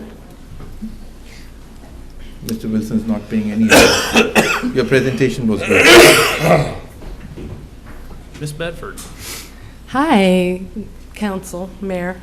Thanks for letting us come tonight and allow us to present the Main Street report. This is the first time that I've done this with my board since I've been a manager, so I'm very delighted to be here tonight. I found out in February that we were nationally recognized again. Our program was accredited nationally, and that accreditation means that we have above average performance in 10 categories, and that is planning and partnerships, staffing and volunteers, preservation ethic, training program assistance, and so we have received national recognition. All of this shows that we are going above average on meeting our ambitious goals and providing a return on investment. And as a manager, I want to thank the people behind me, the board, but numerous volunteers and supporters, financial supporters, for helping our program be what it is. And I want to introduce at this time one of my volunteers, Jill Drake, who is the board chair, and she's going to finish our presentation tonight. Well, Sherry's going to do this presentation with me tonight. But thank you all for the opportunity to do this. And in a minute, I'm going to introduce the Main Street Board. But I just wanted to echo what Sherry said. We have not had an opportunity to present to you what we do as a Main Street Board. I know that a lot of you attend our fun events, our promotion committee events, but you don't know what we do kind of behind the scenes, the other things that we do. So we wanted to take the time to present this to you today. Our board is made up, obviously you guys have the presentation and can see it there, but I'm the board chair. We have Jerry Coyle, who is the vice chair. Here is Glee Emmett, the board secretary. And then Nancy Waldrum is not here tonight, but we have Missy Starnes. And then Becky Semple is our, I guess, the Chamber of Commerce or VOCC representative. And then we have Benny Plata, who is our council member, and Mr. Pickle, you'll be glad to know that he attends all the meetings. Did you hear me, Pickle? I heard that. I checked too. And not only does he attend our meetings, but he was a volunteer in the pumpkin patch and brought some friends with him. So we really appreciate what he does for us. Okay, we believe that downtown is the foundation of our community. We've put up some of the pictures of some of the things that have happened many, many years ago. We think it's really important and worth the attention. It has a story, and if you look at these pictures, you can see that it's been the focal point of our community for many, many years. It is a historical site. It's an experience in itself when you come downtown. It is the largest collection of 1916-18 buildings in the nation. It's a very walkable place where you can go and enjoy downtown, walkable. It's where local shopping occurs, lots of entrepreneur businesses down there. It's the place of collective memories. When we get together, we can see some of the memories here that have happened over the years. And every day there's a memory made in downtown. It is the original shopping mall of Paris, Texas, and I want to point that out. And it has historical value because it tells us where we came from and where we're going. One of the things I think about is whenever you drive through the plaza, you see somebody taking pictures there, you know, on the plaza in front of the fountain, whether it's a prom or a wedding or you know, Halloween. Families come down there. Yeah, one of the pictures that's one of my absolute favorites on the bottom right now is something that I get to see pretty regularly when I walk around. There's just a bride getting her picture made in downtown. And so right there it shows how that it is the place where people come. If you look, you know, a lot of people do social media, and if you check out some of the social media pictures, you'll see most of the people are in our downtown taking the pictures of their families. So if you check some of the guest books of some of the businesses, Glee owns a business in downtown. She'll probably be able to verify this, that a lot of people travel from out of town to come into downtown. She gets a lot of people from very far away, don't you? There you go. So we think it's pretty important. It does attract people. We have a lot of unique products in our stores in downtown. Some of you shop there, some of you may not have been there yet, but we think that our downtown provides a palette for tourism. When people come, that's where they want to go. They want to go downtown, and they also want to see the Eiffel Tower. So we can put these things together to create a tourism drive. Just the businesses in downtown, the historic sites, plus the other things that we have. It's kind of a multi-dimensional experience. If you look at some of these pictures we have here, one of the newest things that's being done is the Ayers building, which is the bottom left, is purchased by the Spangler's store, and they have been working on the front of their facade.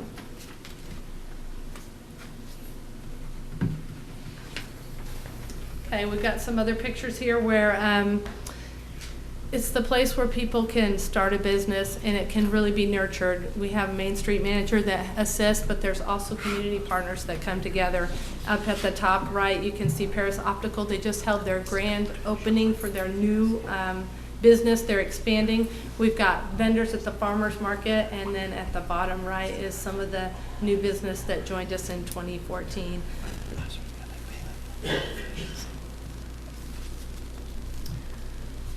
I think that this next slide here, we have a little caption of a design rendering. Because we're a Main Street city, we have access to many, many resources with the Texas Historical Commission.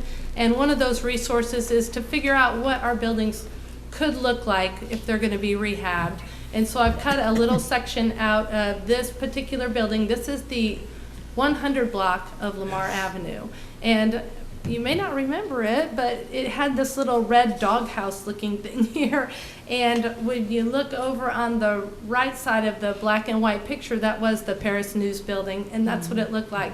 And on the top of that Paris News building, you'll see the buildings across the street. So those kind of look alike. And so we can kind of see what the history was, but from our design rendering, we can see now what it looks like when they give us some advice on how a new historic building should look. And we now have a business in that building. They've gone from this little red doghouse thing to this really nice creative candy business. So. All right, so the Main Street Board is a very working board. I mean, you can see, do you always see so many board members that come to these presentations? No. So this is a really super board. I'm so pleased to be working with these folks. The Main Street Plan is a 4-point model: organization, promotion, design, and economic restructure. So we have 4 committees, and there is a board member who is a chair of each of the committees. And this has been proven to be an effective way to have the Main Street program be implemented, and it's just been done in thousands of cities across the country. So, we said, hey, we're not going to change that. We're going to go with what works. So the first committee is organization. We build partnerships. We have folks work together to get the folks working together for the community. I mean, I don't want to sit here and read the slide, but one of the things that the organization committee has done is worked on fundraising, and to get volunteers to help with fundraising, Sherry came up with this signupgenius.com. So we now have an online way to get volunteers in, and I got to tell you, last year it worked super, and we're thrilled with it. The next slide shows the partnerships that we've made. I've just been amazed as working with Main Street that the folks that come forward and want to work on our Main Street programs, well, because we have fun, we do great things, and so we have good parties, but they all are for a goal.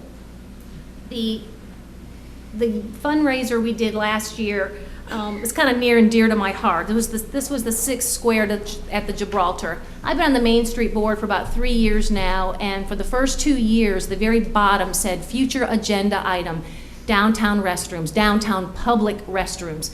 And every time I'd come to the meeting, I'd say, okay, what does this mean, guys? And we'd talk about it a little bit, and then we'd move on to something else. Well, last year, this came to fruition with the help of the First United Methodist Church project, and Sherry grabbing this great fundraising idea from another Main Street program. We had the 6th Square at the Gibraltar program.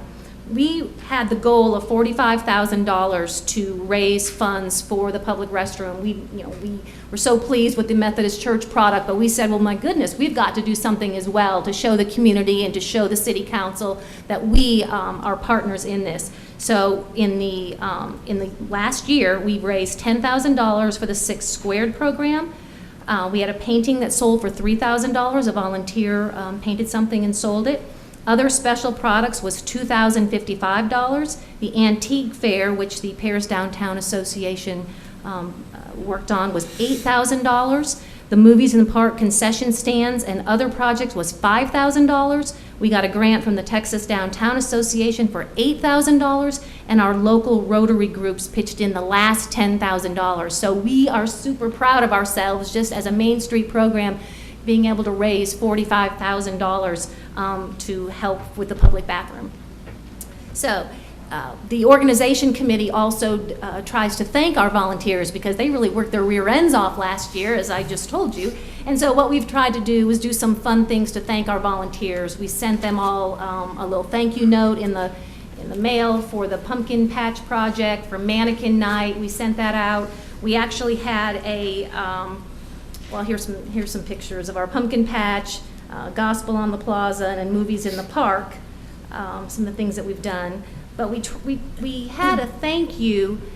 We did Pat Yourself on the Back, Helping Hands, and we hosted a lunch on the plaza to try to thank our volunteers. Now, unfortunately, Mother Nature didn't cooperate that day, so it was not really as well participated in as we would have liked. But we want to do things to thank our volunteers, and we've heard back from people that they appreciate the fact that we appreciate them, because you've got to thank your volunteers to keep them going.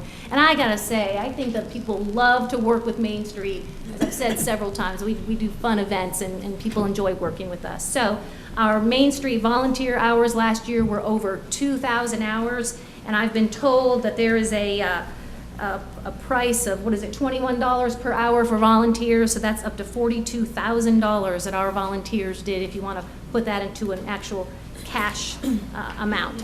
Sherry's going to tell you about promotion committee. Okay, just for a minute. We have Misty Starnes as our new promotions committee chair, and so I don't need to go into all of these because I'm sure a lot of you guys have been a part of some of our promotions that we do. We feel like that creates a positive image in downtown. It gets people downtown, lets them see what's going on. So our up-and-coming event is the Paris, Texas Wine Fest. I want to put a little plug in for that. We are selling tickets online only, and we've, in the past 3 weeks, sold 215 tickets, and there's 350 left. The cool thing about the Paris, Texas Wine Fest is as we give back to the community with that money, and you'll find out a little bit more about that here in just a minute.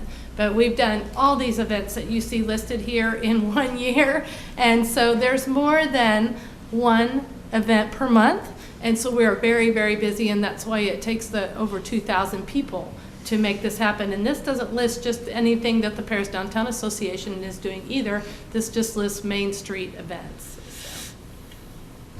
And when we do these events, we try to snap pictures of what's happening in the community. And so you can see how people are giving back right now to those events.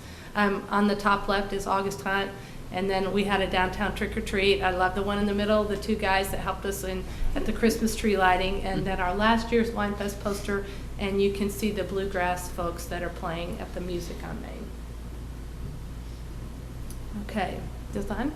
Our design committee, I've given you guys a little packet of kind of what's up and then also a copy of this brochure. This was one of the projects the design committee worked on for many, many years. We had a brochure that we used, and it was a very simple map, and we thought it needed some updates to just kind of tell what's going on. So you have a copy of it. You can look at it. The one thing that makes this pretty special, and we worked as a partnership with the Paris News, is each one of the buildings that are in that map actually look like little historic downtown Paris. And so it's a little piece of artwork. And a lot of people say sometimes that we have all antique stores in downtown, but I want you to look at your list and see that we do have antique stores, which I think are phenomenal. I think it's all a partnership, but we also have 18 other shops, 8 restaurants, 7 arts and entertainment venues, 58 services, which could be hair salons or attorney's offices, and then we have city services in downtown as well. One of the things the design committee has done over the past couple of years is work to add benches and trash cans, and you can see we have a program where you can actually donate a bench and trash can to our downtown project. And this one was done on Clarksville Street. And here's Atmos Energy, who has given us a bench and a trash can. We also had other donors, Subway of Paris, Paris Garden Study Club, Paris Apothecary, Paris Regional, and an individual, Nicholas Huber, a young guy, said, I wanted to see what's help with downtown. He donated $350 to our trash can.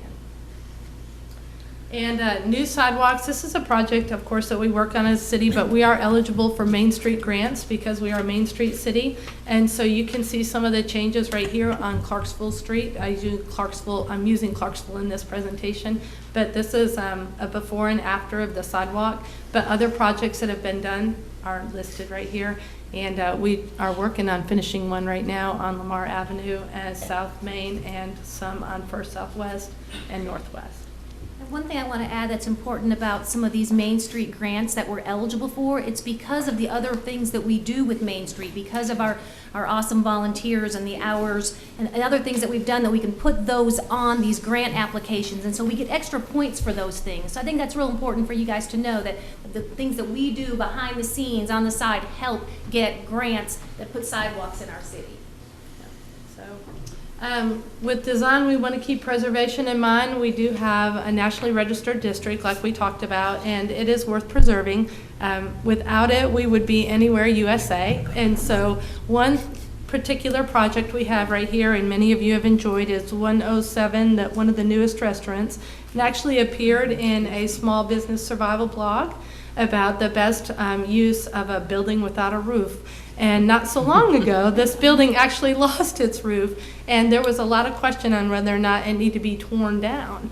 And we were able to secure through Main Street a structural assessment and then help a new person purchase this building, and that person was able to sell the building, and now we have this wonderful attraction in downtown. So that's kind of some behind the scenes with Main Street and what we do to help with preservation. The other committee that is behind the scenes is the Economic Restructure Committee. We have an ongoing building and business inventory that we're working on. We track the progress, investment in downtown quarterly, and we are looking to nominate businesses for awards at the state level. So we didn't know that Campbell Soup had been here 50 years, and that's one of the criteria for this Texas Historical Commission award. So we're going to maybe consider nominating Campbell's for one of those awards. We have other awards for different businesses in town, for example, green businesses and things like that. So the Economic Restructure Committee is really going to work hard this year. It's been a little bit behind the scenes because of our big grant that I'm going to talk about in just a second. But we've been we threw a lot of parties last year, so I think we're going to step back from that just a little bit and actually do some more behind-the-scenes work, which we'll start with our big grant, building improvement grant. And this started through the PDA, the Paris Downtown Association, had a group to get together, and they did a movie premiere of that movie, Bernie.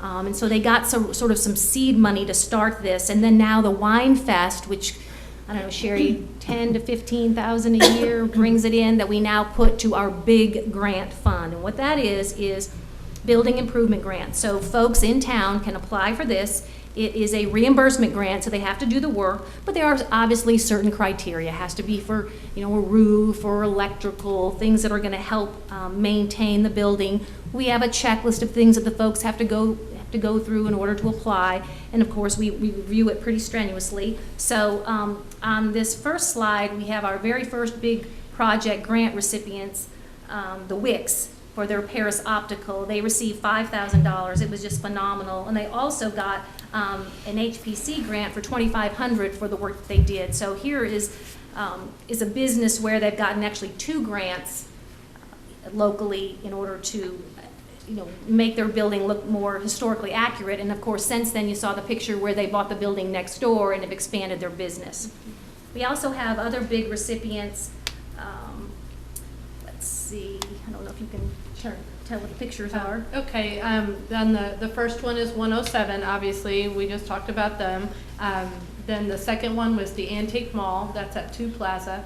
And then we did a sign rendering, one of those sign renderings that you can, one of the design renderings you can do with Main Street is actually get signage that is appropriate for your district. And signage is important. You can stick vinyl letters up, or you can really take some real thought to your sign. And so PCT has a building, which is Paris Community Theater, which is right behind us on First Street, or on the 100 block of Clarksville. And so they were trying to figure out how to tie their 2 buildings, their main building, the mothership building, and this little arts center. And so they received a sign grant, and it was $1,000. So we have other grants in the works right now. Up to $29,800 has been committed over the past 2 years. And I kind of tallied up how much people have invested that we've been able to add to. Our part was $29,500, but the total investment was over $200,000.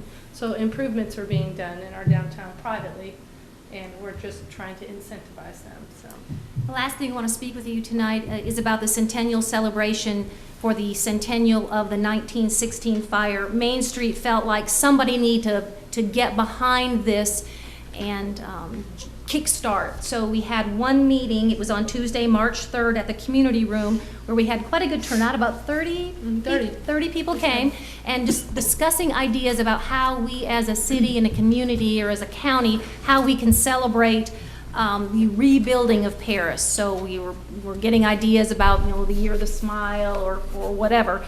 And our next meeting is going to be April 16th at noon. So we want to invite the council there, as well as anybody in the audience who would like to attend, because we don't want this to be, it's not going to be a Main Street project. I mean, as you can't really tell in this picture, but Main Street is just a little small, our Main Street area is just a little small square there. And we've got lots of great ideas.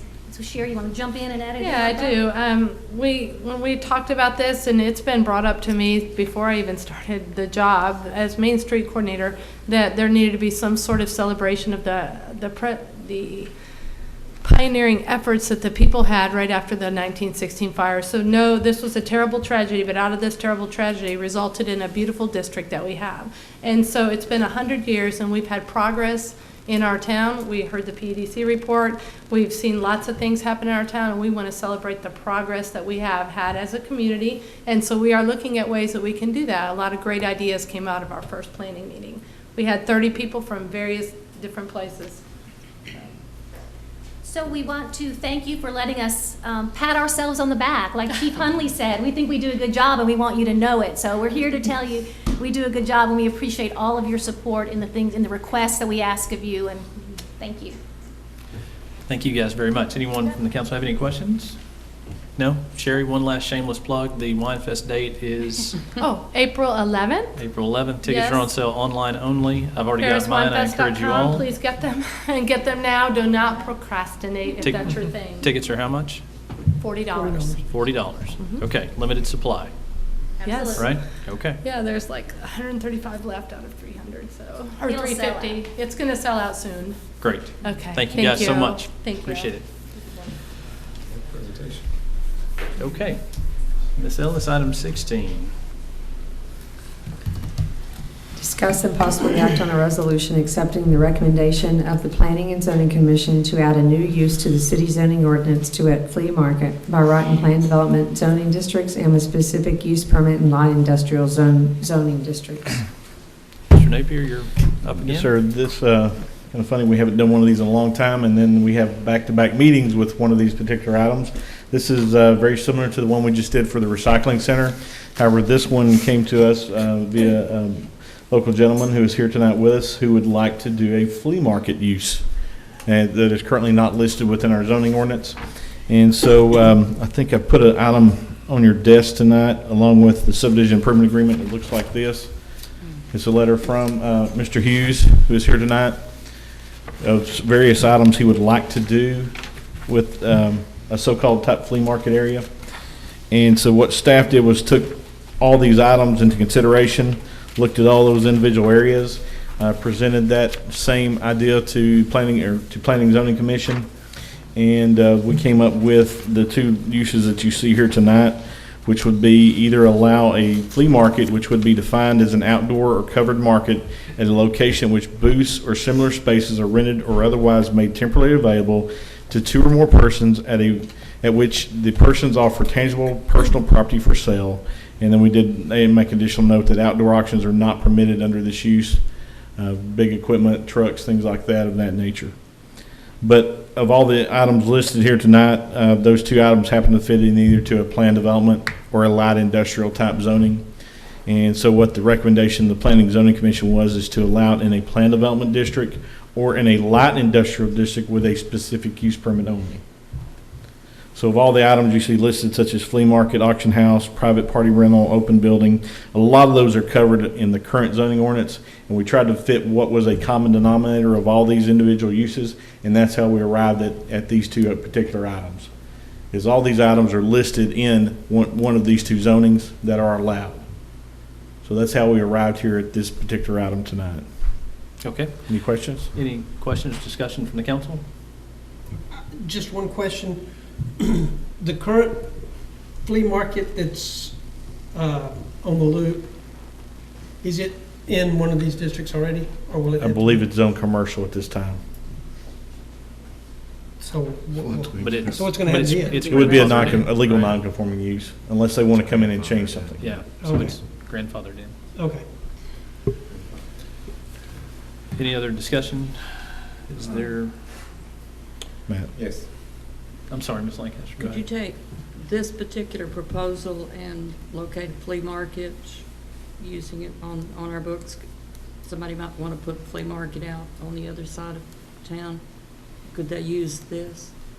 They could. What this is going to get you, planned development is, I don't know if you're familiar with planned development zoning, but what that actually is it's a little different than just if you fit into a zoning. Planned development always requires a public hearing, always requires coming to planning, zoning, and city council.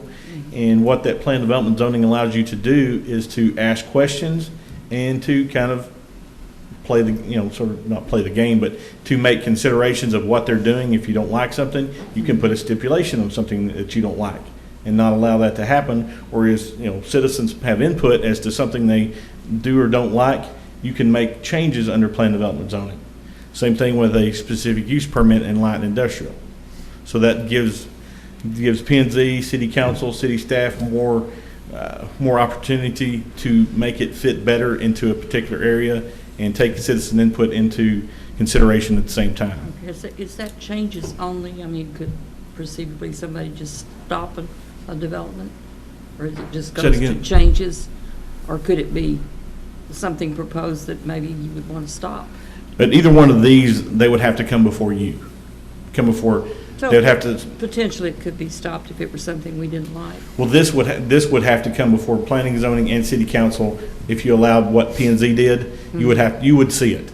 It would require public hearings. So this would not be outright allowed in any particular area. They couldn't say, I've got light industrial zoning, therefore I'm going to do a flea market. It would require public hearings and coming to planning, zoning, and city council for approval. Okay. Any further discussion? Is there a motion? I want to ask, Sure. is the city attorney comfortable with this? This is the process to add a use to our zoning use chart that we don't already have on there, so this would be the appropriate process if council wants to create The this. process is appropriate, but are you in agreement with what is listed under the status of issue? I'm sorry? Are you comfortable with what is listed under status of issue? Let me look under status of issue.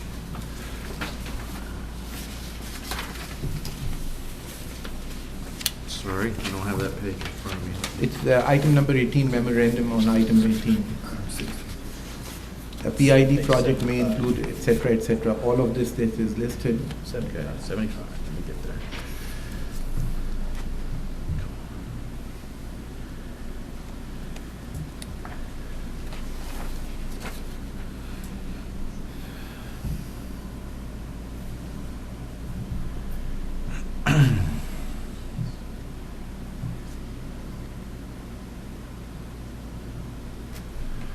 Okay, what part of that is, I'm okay with what's listed there. I don't, Okay.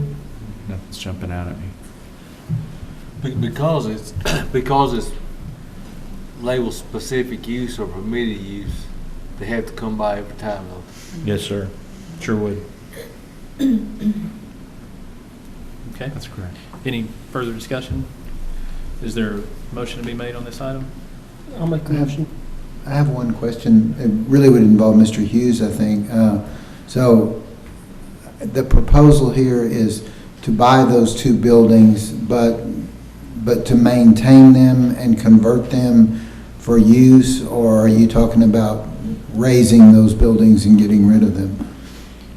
At this present time, the only building I'm gonna actually have any access to for repairs, anything, when I'm able to, will be the Oliver Rubber Building. The Superior Switchboard is just a property access working towards the building, which I don't gain for 5 years. But I'm gonna clean up the properties, start getting infrastructure, the parking lots, whatever. I've got a guy doing some preliminary work on what I want a building to look like when it's finished, which will have to go back in front of y'all before I get to put the first nail in it. But I'm trying to aggress this thing in a position to where if I get agreement that I can do an open air flea market for right now, that's the way I'm going to start, with some guidance and try to build towards a better, newer type purpose of what we already have in Paris, and make it cleaner, more family oriented, make it where you want to bring your kids and just, have a good day. And I'm gonna build towards an open aired, basically mostly covered building, so you don't have all the little tents and shacks and all of that stuff. I'm gonna build something upscale, and it's an improvement. Sounds good, thank you. I'll make a motion to approve. Okay. Make a motion to approve. Oh, you already done it? Sorry, I'll second it. Okay, so motion, Mr. Pickles, second from Dr. Hashmi. All those in favor say aye. Aye. Opposed? Motion carries. All right, item 17. Discuss and act on an ordinance amending Section 3.5 of Chapter 3 Alcoholic Beverages of the Code of Ordinances to allow the sale or consumption of alcoholic beverages at Lake Crook Park with the appropriate TABC permit. The current Code of Ordinances allows an exemption, provides for an exemption from the prohibition against consumption of alcoholic beverages at the Civic Center and at the fairgrounds, and so the request is to just add the park at Lake Crook for that, so that with a TABC permit, again consistent with the existing ordinance, that a special event there could include the consumption of alcohol on public property. Okay, any discussion on this? Dr. Hashmi? Who's going to be responsible for the cleanup? Whoever rents the place will be responsible for that. And they'll put a deposit down or something for that, or what happens? I don't know what the rental I think so, but off the top of my head, people do now rent and reserve that place out there. I'm not sure how the process works. That process would stay the same. In this case, there's also going to be required to be a public safety plan and so forth, and we're talking about specifically the VFW project, there'll be a lot more to it than that. And- I know they've already submitted something to Bob Hunley, for example, as far as public safety, ingress, egress, so forth and so on. And Dr. Hoshmi, just to comment on that, I know if it's consistent with some of the things that have happened at the Civic Center and other places, there is a cleanup fee that's charged. So, Okay. And, Hefty cleanup fee. yeah, actually, I'm surprised at some of the numbers. okay. And is there any legal issues with it, of who's involved? If there's a problem, is the city liable? What is the liability that the city has? Part of the special events permit process, we require the applicant to submit his or her own liability policy that meets the city requirements. So if anything happened, it's going to be on their insurance, not the city's. Any other discussion on this? If not, let's see, do we need a motion on this, possibly act? So yes. Is there a motion to be made this time? I'll make a motion to approve. Motion from Mr. Plata, is there a second? I'll second. Second from Mr. Pickle. Any other discussion? All those in favor say aye. Aye. Opposed? Motion carries. Brings us to item 18. So, Discuss drainage funding options. We'll need a motion to bring it from the right, table. and this was tabled at the last meeting, so if we'd like to I'll make a discuss. motion to untable A item. motion from Dr. Hoshmi, is there a second? Second. Second from Mr. Pickle. All those in favor say aye. Aye. Opposed? Don't run away. Okay. Just continuing our previous discussion about drainage, and this is a fairly simple process that's allowed by state law. A number of cities have it, a lot of cities do not. And it's not just for drainage, it can be for other things, but in this case, we're talking about just drainage. That's a public improvement district, or a PID. And essentially what happens is if a city creates an ordinance that allows a PID, then a PID can be created simply by a petition process. A group of citizens, it could be as small as a block or less than a block, it could be a whole neighborhood, but not a citywide project, but a smaller project that's identified by the people who own property in that area. They would come forward through some formula. It could be 60% of all the linear feet, it could be 60% of the property owners, for example. Once they get that petition put together, then the city would be responsible, the city staff would be responsible for putting together some kind of estimate on cost. Then it would be presented to the city council. The city council could say, yes, we're going to participate, or no, we're not. If the project is funded, then two other things can happen. You can require the citizens to pay all of the cost, in theory, or some percentage if the city wants to match it. I gave you an example of an ordinance I wrote 15 years ago. In that case, there was a match. Depending on what kind of work they were doing, there was different levels of matching. So you can do that. The one provision that you have to always be careful of is that you can't assess a property more than it benefits from that improvement.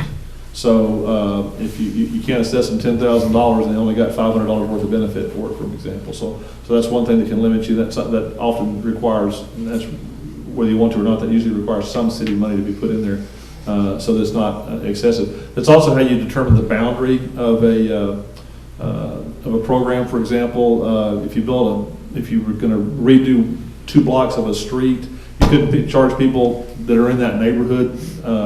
You can only charge the people that are on that street. Sidewalks, drainage, a little bit different, but similar kind of a thing. And then if that in fact is approved, then you assess people rather than tacking it onto their water bills like we talked about with a stormwater utility. You actually issue an assessment. Assessment has a higher rank as far as bills that have to be paid. You can file a lien if somebody doesn't pay an assessment. That could be over a multiple year period of time too.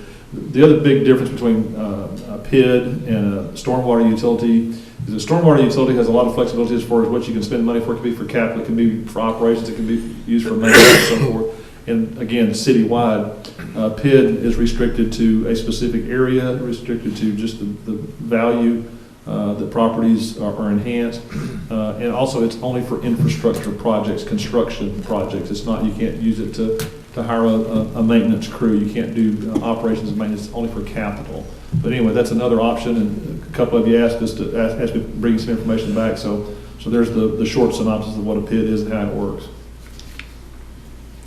Okay, and this obviously is a discussion item, so anyone, Mr. Pickle, you were pretty open about this last time, so. All right. Explain how this, let me give you an example. The creek that runs through Johnson Woods. To rework that creek, are you saying that just those people who back up to either side of the creek would be the ones that would be assessed? Unless you could determine that someone that didn't back up to the creek benefited somehow from the improvements. And it's possible that they could. In that case, that their benefit might be smaller. For example, let me use a street as an example because it's easier to picture. And the example I already used was, normally you'd only assess those people that live on that 2 blocks, but other people from other blocks use it. So it may be that you could determine that, well, the person 1 block over uses that street, it's a dead-end street, and they have to go down all the time too. So they could get some benefit from it. So maybe you would assess them half as much or a tenth as much as you would the people that actually live on it. So the answer is it depends. They would pay a lot more, if not all of it.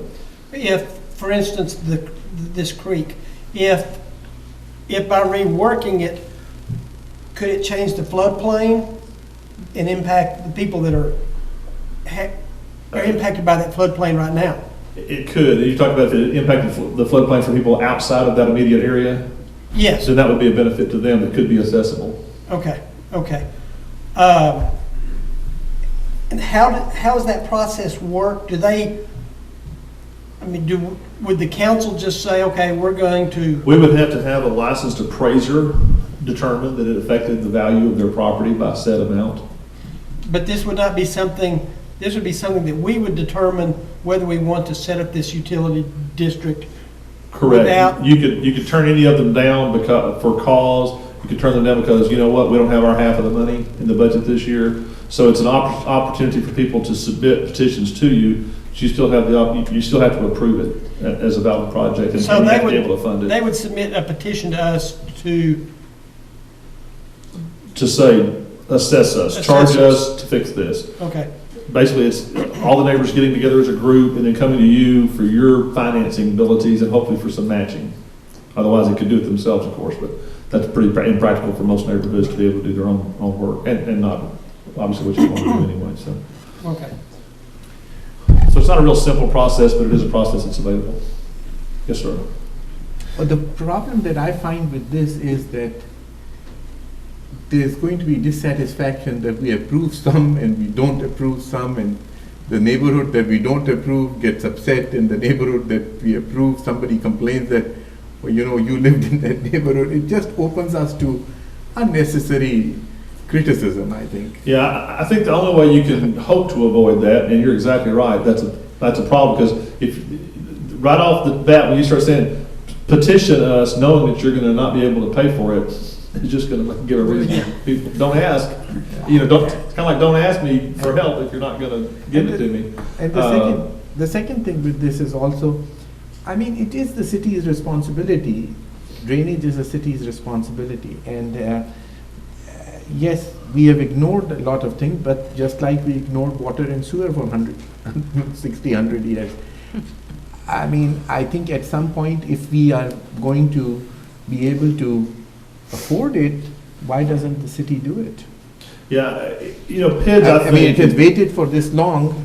Yeah, and I think, well, two things. One is that, again, you have a lot more flexibility with the stormwater utility, or if you sell bonds, you can do more things too. If you were to sell bonds to do some of the construction work.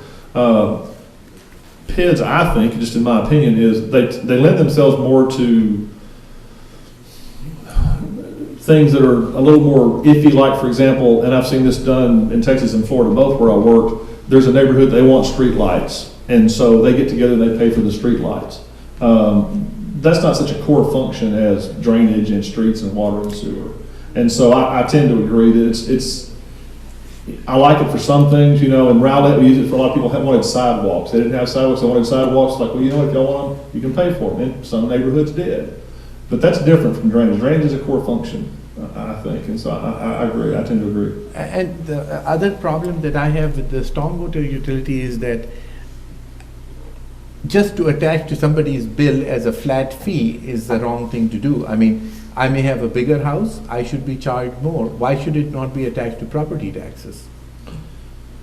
Based on if you own bigger property and you have You can absolutely fund. Because, I mean, otherwise, the poor old little lady who has limited income and is living in a small house, is paying as somebody else who's Yeah, working and has a bigger house. And of course, you can always fund drainage improvements and drainage maintenance both through your ad valorem tax. You know, infrastructure typically through bonds and maintenance through your annual operating budget. And that's the way a lot of cities do it. It's just a matter of having the discipline to set it aside for that purpose. Yeah, and at some point, we would have paid off some bonds, and I'm not saying it might happen immediately, but I mean, things have waited for a long time.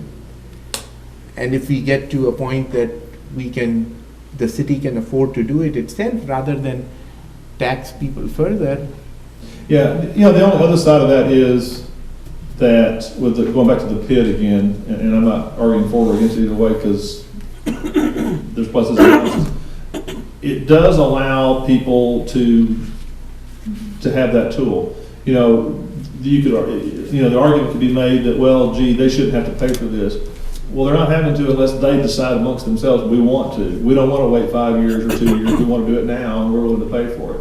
If they're not willing to pay for it, it doesn't happen. So that's kind of It would move them to the top of the list. So well, it could if they're willing to pay for it. Right. It's kind of like with TxDOT. You know, if you do a TxDOT project, if you say, or a TPWD grant, if you say, well, instead of paying 20% match, we're willing to pay 40%, you get moved up the list. But the thing is about sometimes it is, that doesn't feel fair though, because everybody can't afford it. yeah, but again, the thing that comes again is that the city has to match, and in some projects the city will match, and in others will not, and that again brings you to the same issue of, unfair. Yeah. I hate to ask people to ask me for help, and then when they ask that, I'm not going to give it to you. That makes us all. I mean, if that kind of thing, if one street wants to do it, then instead of the PID, then they should just do it. Which I think I'm against it completely, because I think that it's the city's responsibility. These are essential services. These are not, luxuries. So, and interestingly, you see these problems more in areas which are not as affluent in the city as some of the affluent areas, barring that ditch in Johnson's Wood. Mr. Plata. Let me ask you, on the pit, say somebody on the whole street, Salem Street, say they all wanted to do except one or two. What do you do then? They get assessed too, because they're going to benefit. They're going to benefit from it. So a majority of the neighbors are going to determine it for them. So the majority. I see. At 60%, it's going to be a 60%. Now, you locally, you could make it a bigger majority. You could make it 80 or 90 if you want to, or you could adopt a local ordinance that require 100%, but state law just requires 60%. So you could make it tougher if you wanted to. John, remind me the status of the availability of bond money for use on things like this. As far as do we have within some existing money? Do we have some money coming free? We do. We'll talk about that this summer, or we'll probably talk about next month, because we're going to talk about roads again. Hopefully next month, just kind of as a discussion item.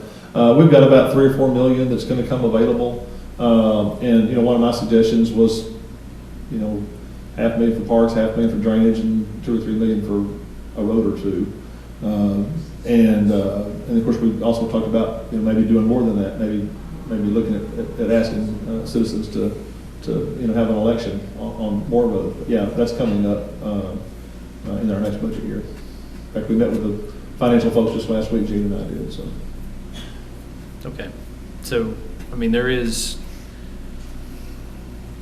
some money or some flexibility out there that's not completely dependent. A little bit's coming, but again, we've got $6 to $8 million worth of infrastructure needs. So it's going to take a while to address those unless we do something significant. And you're not going to get rid of that in a hurry with stormwater, utility, or a pit, either one. Those are again just options the state allows you to have. They're not even going to generate a whole bunch of money overnight. Like we've talked about with infrastructure, the city's gotten in this hole over many years. It takes many years to get you out. You can't get out overnight. We just have to work at it, and that's what we're trying to do. Did you say at some point in the conversations that we've had on this in the past, if you had a utility district, there would be an opportunity to be flexible as to how you measured that, as far as like Yes, typically, for non-residential properties, you base it on impervious surface. So for example, if you've got a piece of vacant land that's never been developed, it would pay 0 because it's not, that's the natural lay of the land.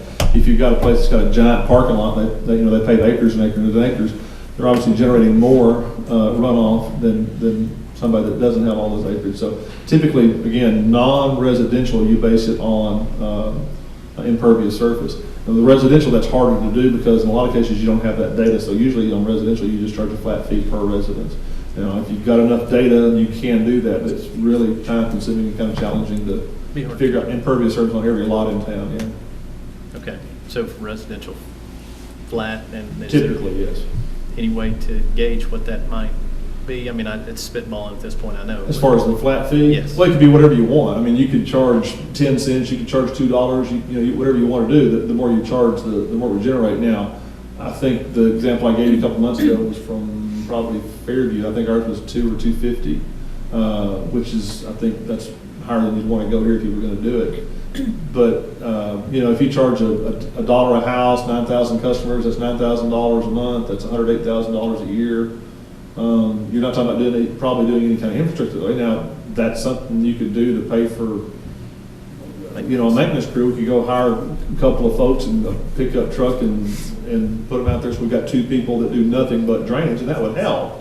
It doesn't address a lot of this, again, is that 6-8 million is, we need to tear stuff out, put it into concrete, that sort of thing. But that's something you could do. Again, I'm not arguing for or against it, but that's something you can do with that, yes. But, and I guess to that point, it seems like this might be considered a Band-Aid where the concrete and everything else is the solution, the 6 to 8 million.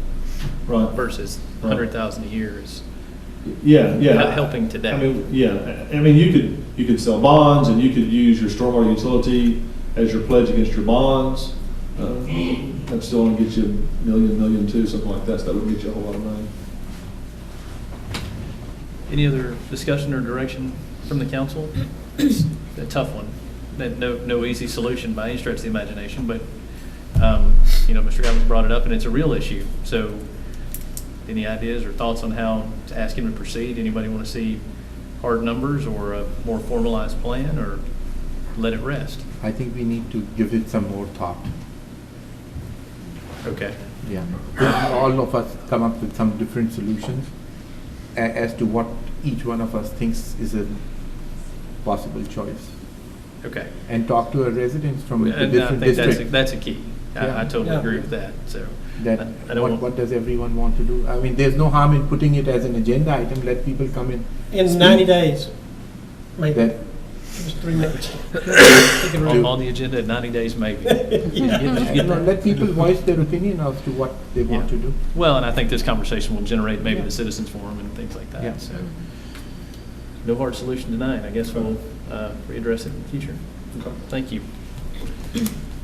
Make it 60 days. Because once the rains and stuff start coming, well, never mind. I was going to say, we're trying to talk about it right now. I don't think. But if it's warmer and it's rain, people will be more aware of it. Okay. I hope. Target 60 days for readdressing it. Okay, great. Item 19. Discuss utility bond projects and provide direction to staff. I'm the one who put this item on. We need to bring a Yeah, motion it's to table. been tabled, so. Yeah, I'm going to untable the item. Okay. I mean, Make a motion to untable the Okay. item. Motion, can I get a second? I second. Second, Mr. Plata. All those in favor say aye. Aye. Aye? Okay.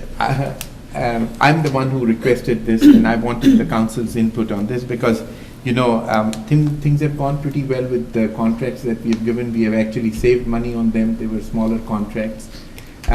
And what I was thinking was that instead of compiling and waiting for a longer period of time to get everything together, if we can, whatever is urgently needed and whatever is available as far as the engineering is concerned that is completed, why don't we bid it out and see what happens? Okay, but the question I would have is, can you give us an update on where we are in this process? Timing-wise, we have the current plan is we have a big project, which is about $22 million, and we expect to advertise for bids or accept bids at the end of April, so about 6-7 weeks out. We can still, we have time to take some portion of that off. We've got 2 or 3 million we could take off or something like that, that size of project we talked about back several weeks ago, Dr. Hoffman. In fact, there's potential streets there that we could pull those off. That wouldn't affect the bid dates either way. We would still bid those out probably about the same time. As far as timing is concerned, we would probably end up bidding both of them the same time. Maybe they'd probably almost certainly overlap. Maybe we'd even bid them at the exact same time. It'd be kind of hard to guess how that would affect the market. But the big project is very close to being ready. So timing-wise, it won't help us with time. It may help us with price. Sometimes it's good to have 2 different vendors. Working on a project, we've talked about this off and on for over a year now. So as I talked to the mayor earlier today, we kind of, how many bids we're going to get is just our educated guess anyway. We talked about the small ones, the big ones, the medium-sized ones, and right now the plan is to have the big one. And then going backwards to the second one, which is smaller, is the, we mentioned before, but just to remind you, is the Southeast Lift Station. It'll be a separate project. That'll be about a $2 to $3 million project by itself, and that'll come several months down the road. But anyway, we got this big one coming up. If we want to take $2 million off, we can. If we don't want to, we're trying to guess the future either way. My thoughts were just because I think we have saved money every time when we have done the smaller bids. We have come out ahead. That is true. You're the one that wanted us to do Yes, the but big I'm one. entitled to change my mind. I mean, time and... You were wrong? Well, sure, why not? I'm not angel, I'm not God, I can be wrong. Wait. I can be wrong.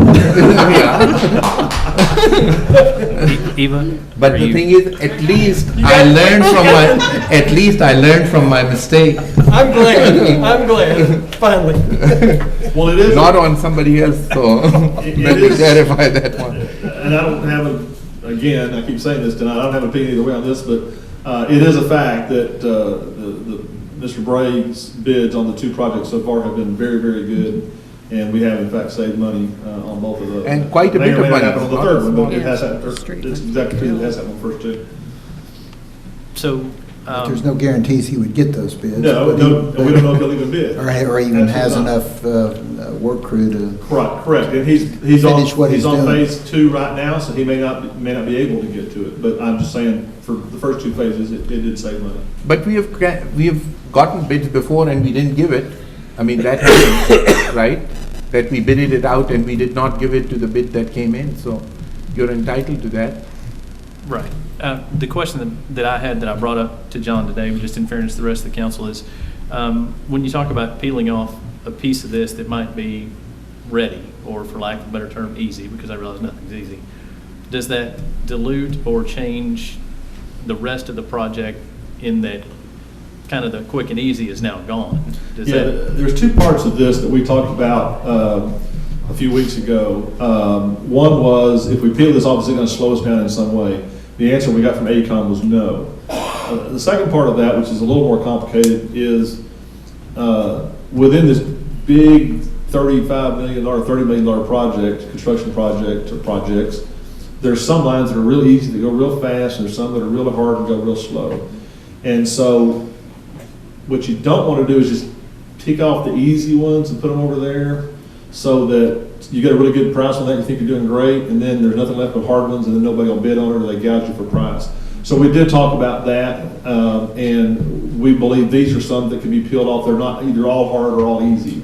So bottom line is, we think, again, that this should not affect us on the project if we take these off or if we don't take them off. So bottom line, we think it's a wash. Who is we? Sorry. We, our staff, and also AECOM staff. Okay. Yeah, we have monthly. You and Janice, or? No, I wouldn't ask her. Just for the record, what political districts are these located in? Those are, I don't know, those are northwest, that's, I don't know, that's not my district, is that your district? I think that's your district. But now, the majority of the rest of the projects are in downtown Paris and then also east. We started off, I say phase 1, project A was southwest, and now we're doing mostly northwest. And then the big project right now includes a little bit more in northwest, these, It includes 2 or 3 blocks around the plaza downtown, and then it includes south, east, and northwest. We've been working our way from west to east. So bottom line, again, whether we take these out or not, unless something goes wrong, I can't make any promises, all of these should be underway this summer. So we should be working all over. Let me back up.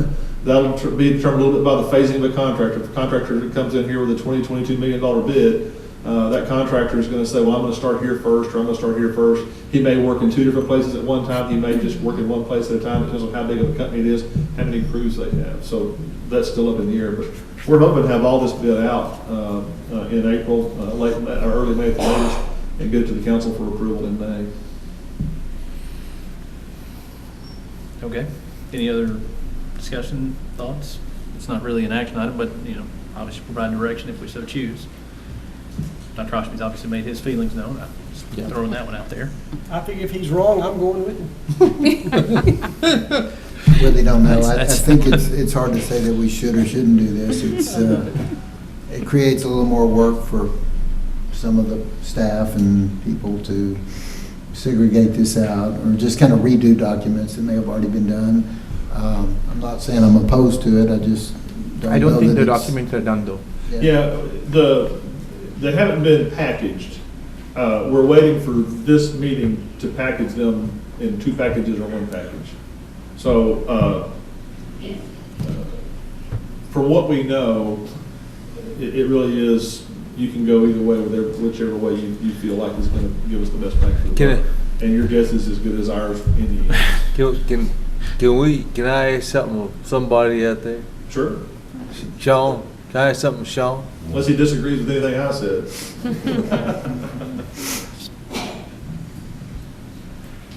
Sean, I was going to ask you, everybody has opinions, right? I mean, your opinion, is it better or worse? You want to leave it, or is it better to peel this off and do it? I think with the bids we've been getting here lately, of course, nobody's working 3 weeks. I mean, you've probably seen all over town, no one has worked in 3 weeks because you just can't do anything. So ground's so soggy. So we have been slowed down some, but I think there are some other local guys who could bid on this potential work. So peeling off another small one really kind of could, and I'm not sure Barney will bid on this.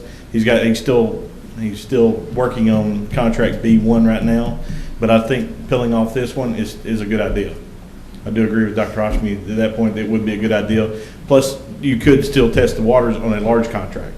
Not you have to award that large contract, but test the waters, see what's going on. I think it'd be a good idea to possibly do both. So your opinion, if you want, you would vote to peel these off. But yeah, as we've been seeing bids, and I think you've seen the bids too. I mean, engineer's estimate last time I think was 3.9 million, and Barney's bid came in like 2.6. So, and Barney has been great to give Barney props tonight. He's been great to work with. His opinion of this thing, I'm here, this is my town. I'm not going to cut corners. I'm not going to do a big change order to take money away from this. We just had a meeting this afternoon, and he's been great to work with as far as that goes. He wants to be fair to us. We want to be fair to him.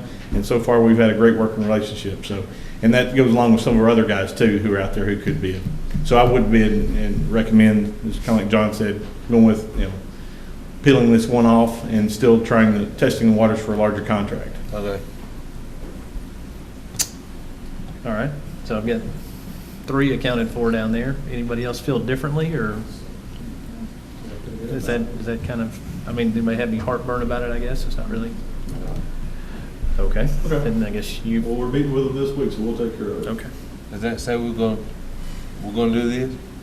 We're going to see how it goes. See how it goes. I'm of the opinion that they're going to see about peeling that small portion off. Okay. All right. With that, we move on to item 20. Discuss and adopt a policy on council agenda preparation. This is, just real quickly here, Mayor Frierson asked me to put together a little policy, and what I did was I took excerpts from the staff policy, specifically the first thing there. We like to be able to know what's on the agenda and have it as much in advance as possible so that we can prepare the agenda so that people know what's on there, so that we don't make changes at the last minute and so forth. And of course, as you saw tonight, when all the information was not given to you on time, it made it difficult with one of our earlier agenda items. And so we have those standards for the staff, and then my battery just went dead, so I can't read the rest of them, but hopefully I'm not forgetting anything important. But just kind of basic stuff, so that we all know what's on the agenda and that we all are able to do it ahead of time. We've had some cases over the last couple of years where, you know, we've had to change the agenda, amend the agenda, and that happens. There's always things that are going to pop up at the last minute, and there's emergencies, and there's things you don't know about, and so forth, so on. You have to be flexible, but it's good to be able to at least shoot for having things ahead of time and you know, knowing what you're going to talk about before you get to a meeting. Okay. And much like the item we went through with the citizens forum, just so that we can all be on the same page and everybody knows the rules of the game. Yeah, I asked John to kind of look into this and bring forward if the staff can live up to this responsibility or status. I guess I kind of think we ought to be able to do the same. So I asked him to kind of put this forward. I will say that we did, the first year or two that I was on the council, we basically, we like Tuesday was cut off. Because we didn't want to, and that's when they had to print everything, much less put it on here. And so it was, you know, we had adopted that policy internally, that we'd get it out in a hurry. But I want to be sure that, I want to be sure we're consistent in that if we do it as a council, because I mean, even though it was part of the consent agenda, this deal with the Paris Lakes, that wasn't done. It was a pretty crappy job. And I'd like to see that kind of information so we can look at it on here or on here as we go along. I mean, and there are times that we get stuff that's handed out while we're sitting here, and it just drives me crazy. Right, Dr. Hoshby? I think there should be a policy. I don't disagree with you on this at all. And I think a timely thing is always good. And I think the more the information provided, the better it is. I have no problem with it. I do have some things. I don't think we necessarily need to adopt the same policy as what it is for the staff. And my personal thoughts on this are the following. Number one, any of the board members, any of the council members should be allowed to place what they want to place on the agenda. You know, we are individual appointed from individual districts, and we represent our own districts. I mean, we want to talk about the city as a whole, but so I think we should all be allowed to present what we want to present. Number two, I think if you want to put down as Wednesday or Tuesday or whatever day, I don't think there's anything wrong with putting it down on a particular day. But I think there should be room for, you know, be able to put the item on even later. And one of the examples that I'd quote is Mr. Plata added something which he felt was important on the agenda. And so if we if we make a very strict and stringent policy that you cannot add after a particular day, well, something comes up, it really gets delayed, and particularly when time comes for October, November, December, when the council meets less, then you might be delaying that item for a month or 6 weeks before it comes back on the agenda. So that's number two that I'd say.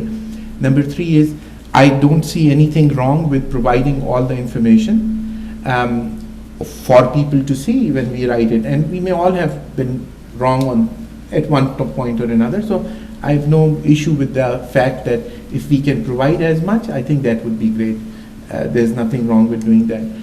The other last thing that I'd like to say is, you know, one of the purposes of having the items on the agenda and us posting the agenda is really for the public to know what is on the agenda.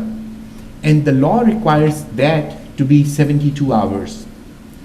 So that the purpose of this agenda, we might come to find out about the agenda from each other or whatever, Mr. City Manager, but the thing about it is, really the important part of all of this is the fact that the residents and the citizens need to be informed. And for them, the time limit is 72 hours. And so, as far as I'm concerned, if the time limit legally is 72 hours for them to inform, if one needs to place, as a council member, one wants to place an item on the agenda that does not require a lot of staff input, but is a discussion item or something that the council member wants to discuss, 72 hours is a reasonable time frame. But I think if it's an item that requires a lot of assistance from the city, then maybe Wednesday. Tuesday seems just a little bit too early, but I think Wednesday to me seems reasonable that you can put it on the agenda, and it really doesn't take that long because all are electronic, we can add, subtract or whatever. So items that require a lot of assistance from the city staff so that they're not inconvenienced at the last minute, I have no problem with putting them on maybe by Wednesday afternoon. But I think for other items that the council members want to discuss them, I see no reason why we need to post earlier than 72 hours. But I think as a matter of courtesy to other council members and to the resident, we should be able to write something out in a reasonable fashion on it so that others can know what you're going to want to discuss, which I find, and I may have been a culprit myself in doing it, and so I don't mind writing what needs to be written briefly. But I think when it comes to this thing, like we have contract that is coming at the last minute, I've not read it, he's not read it, and city attorney has not read it, I feel very, very uncomfortable on those things to be approved at a time when I've not seen it. And eventually, somewhere along the line, a mistake will happen, and then in that case, we as a council look bad in front of future councils that 2 years ago the council approved it and, we didn't read it. I mean, and then mistakes like this, that there's confusion about that language. If you look at item number 4, that long language on helicopter is very confusing. One doesn't know what the person is trying to say. And so things like that, I think, where there is contracts and things like that should come up earlier. But other things, I personally don't care. They can come 72 hours before. Well, sorry. Just real quickly, and I agree that certainly you want to have, and I mentioned, that you certainly want to have the flexibility to add stuff after whatever the deadline is. I would encourage you, however, not to literally use the 72 hours, because 72 hours is 5:30 on a Friday. Yeah. And so Janice will have the agenda finalized if things go well on Thursday. That means she's got to change it and then change it back and change it again. That's fine. And so if we get a lot of stuff at 5:25. Yeah, I don't want to be stickler on 72 hours. I was just mentioning it. I'm just saying, just to clarify, maybe 96 hours instead of 72 or something. Yeah, that's fine. Because another issue that I hadn't thought about until recently is that our notices say that if you have a handicap accessibility issue or if you need hearing assistance, let us know so many business hours ahead of time. Well, if we don't post until Friday afternoon, we've not met that requirement because we're not open on Saturdays and Sundays. So we really need to post on Thursdays again, just for what it's worth. So. I mean, that's fine. The one thing though that it drives me crazy when I see an agenda item and it just says discussion of, let's say, the Main Street, and that's it, and there's no information, no nothing. It's just discussion of. And I want to know what we're going to talk about. It's like when we go into executive session, you can't just go into executive session. We have to put what we're going to talk about. And I want to know, because I do get phone calls about, well, what is this deal? And there have been times I go, I don't have a clue. I don't know. And I think that's a very reasonable concern. And I just think that we're not doing our jobs. If we don't, if I put something on there, I need to elaborate on what I want to discuss and what the issues are, and put some thought into it. And I'm not saying nobody's putting, I want to be able to put thought into what I want to discuss, so that when we get up here, we can discuss rather than just listen to me bloviate. And for me, I don't know that I'm necessarily tied to the 12 noon on Tuesday. I think Wednesday is a reasonable accommodation. And I do think that there, from time to time, are extenuating circumstances. I know, not to point out that one that we brought up last time with Mr. Plata, but That literally was a time-sensitive deal that if we did not readdress it for that meeting, my understanding was we couldn't do that again. So that was an extenuating circumstance. But for the most part, really just a moment of clarity for the staff, for citizens, so we'll know what we're doing, just so we can have a baseline of what the expectations really are, instead of just sort of this carte blanche of, well, we've got until, I just think it's better to have something, a framework to operate within. So within what you saw here, with the exception of maybe moving that Tuesday back to Wednesday, is everyone okay with? Personally, I'd like to have him rewrite it and bring it back. Bring it back. Okay. And then we can, if we are all in agreement on that, we can adopt it. You okay with that, John? Sure. Are you okay with all of them except for number 1 then? No, I think all the discussion that we had, I think make a gist out of it, or we can rewrite things that we have said, and then you can compile it and bang it back, and whatever we like, as a council we like, we put them down, and whatever we want to take it out. So we take it. with that being said, I understand what John's saying. Yeah, all of our discussion was really about the timing, and 2 through 7 don't affect that. So I'm assuming y'all are okay with 2 through 7. And so Is that a bad assumption? specifically, Just a second. what is there to rewrite?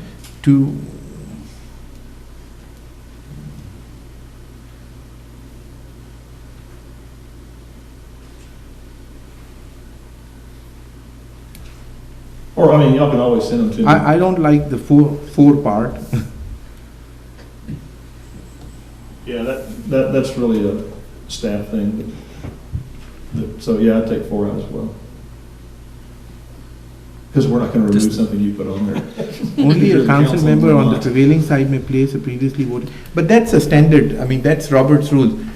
Item number Yeah, but 7. we don't necessarily operate by Robert's rules all the time. Well, you're right, but the thing about it is that the only modification that we did by Robert's rule was the modifications that were left. Others we were following, as far as I'm concerned. So other than. But I think, I mean, that's potentially a the- standard. 7 is not an issue, because I think Right. that is. So with, Well, I'll redraft. And if you have other things, send them to me. so the only thing I'm hearing is potentially removing number 4 and changing the timing on 1. 1 and 7. Or, and then just Oh, you get want us me to, to- let us mark it up and we'll email it back to you. Yeah, Yeah, that give me would be whatever you great. have. That would be great. Obviously, it's not in a hurry, but, Yeah. so, we'll stick it on consent next time, because it'll be easy. Uh-huh. I saw that today. Uh-huh. I still have issues with that, but anyway, we'll discuss it. All right, so. And you I want got- to say, Janice, I apologize again. I apologize. It won't happen, it won't ever happen again. But I'm going to ask you, why should you apologize? It's an important thing for somebody in your district, and you brought it up. There's no reason to apologize. I apologize because I put her in a predicament. When I got there, she was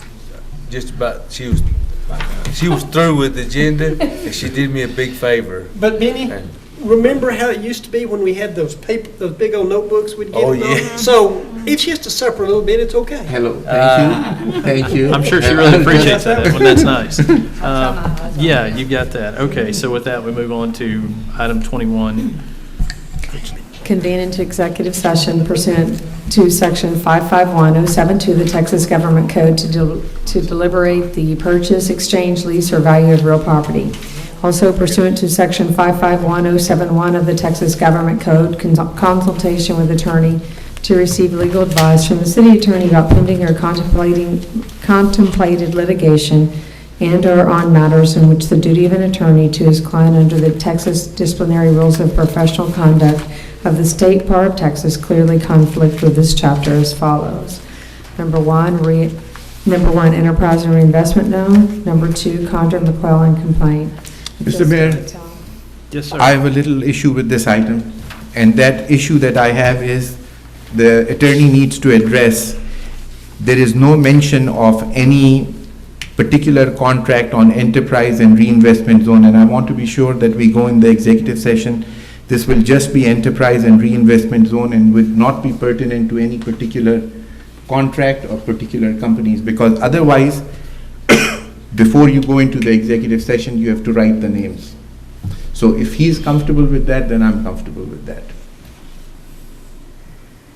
Well, if you're not comfortable, I'm gonna bring it back to the next agenda and give it, if we have one council member that's not comfortable, then I'm not comfortable bringing it forward, so I'll put it off, and I'll bring it back at the next meeting. I mean, The rest of it, I'm perfectly fine, but we've it's, not. okay. Well, it's the requirement of the law, I'm not just saying it. So it's now. If you are going to discuss this with the 8:14 and we'll particular go into company, you have executive to- session. We're going to discuss it, but then has it made impact? Okay. It's up to him, I'm not. It'll make my life easier. 38, we're back in open session, which leads us to item 22. Okay, Which- reconvene into open session and possibly take action on those matters discussed in executive session. And just for the record, we did discuss the item listed as the Connor McClellan complaint, and then also The yeah, EMS station.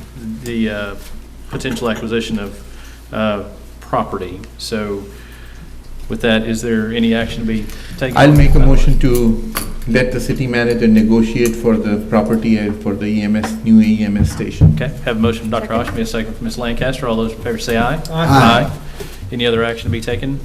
I'll make a motion to approve the thing as written and decided on the Condor complaint, The and let the motion to approve the draft resolution. draft resolution. Second from Mr. Pickle. All those in favor say aye. Aye. Opposed, motion carries. And that leads us to item 23. Consider and approve future events for council and city staff. Anyone have anything at this point? No? Item 24. So moved. Motion, second? Second, Mr. Flood. All in favor say aye. Aye. Thank you.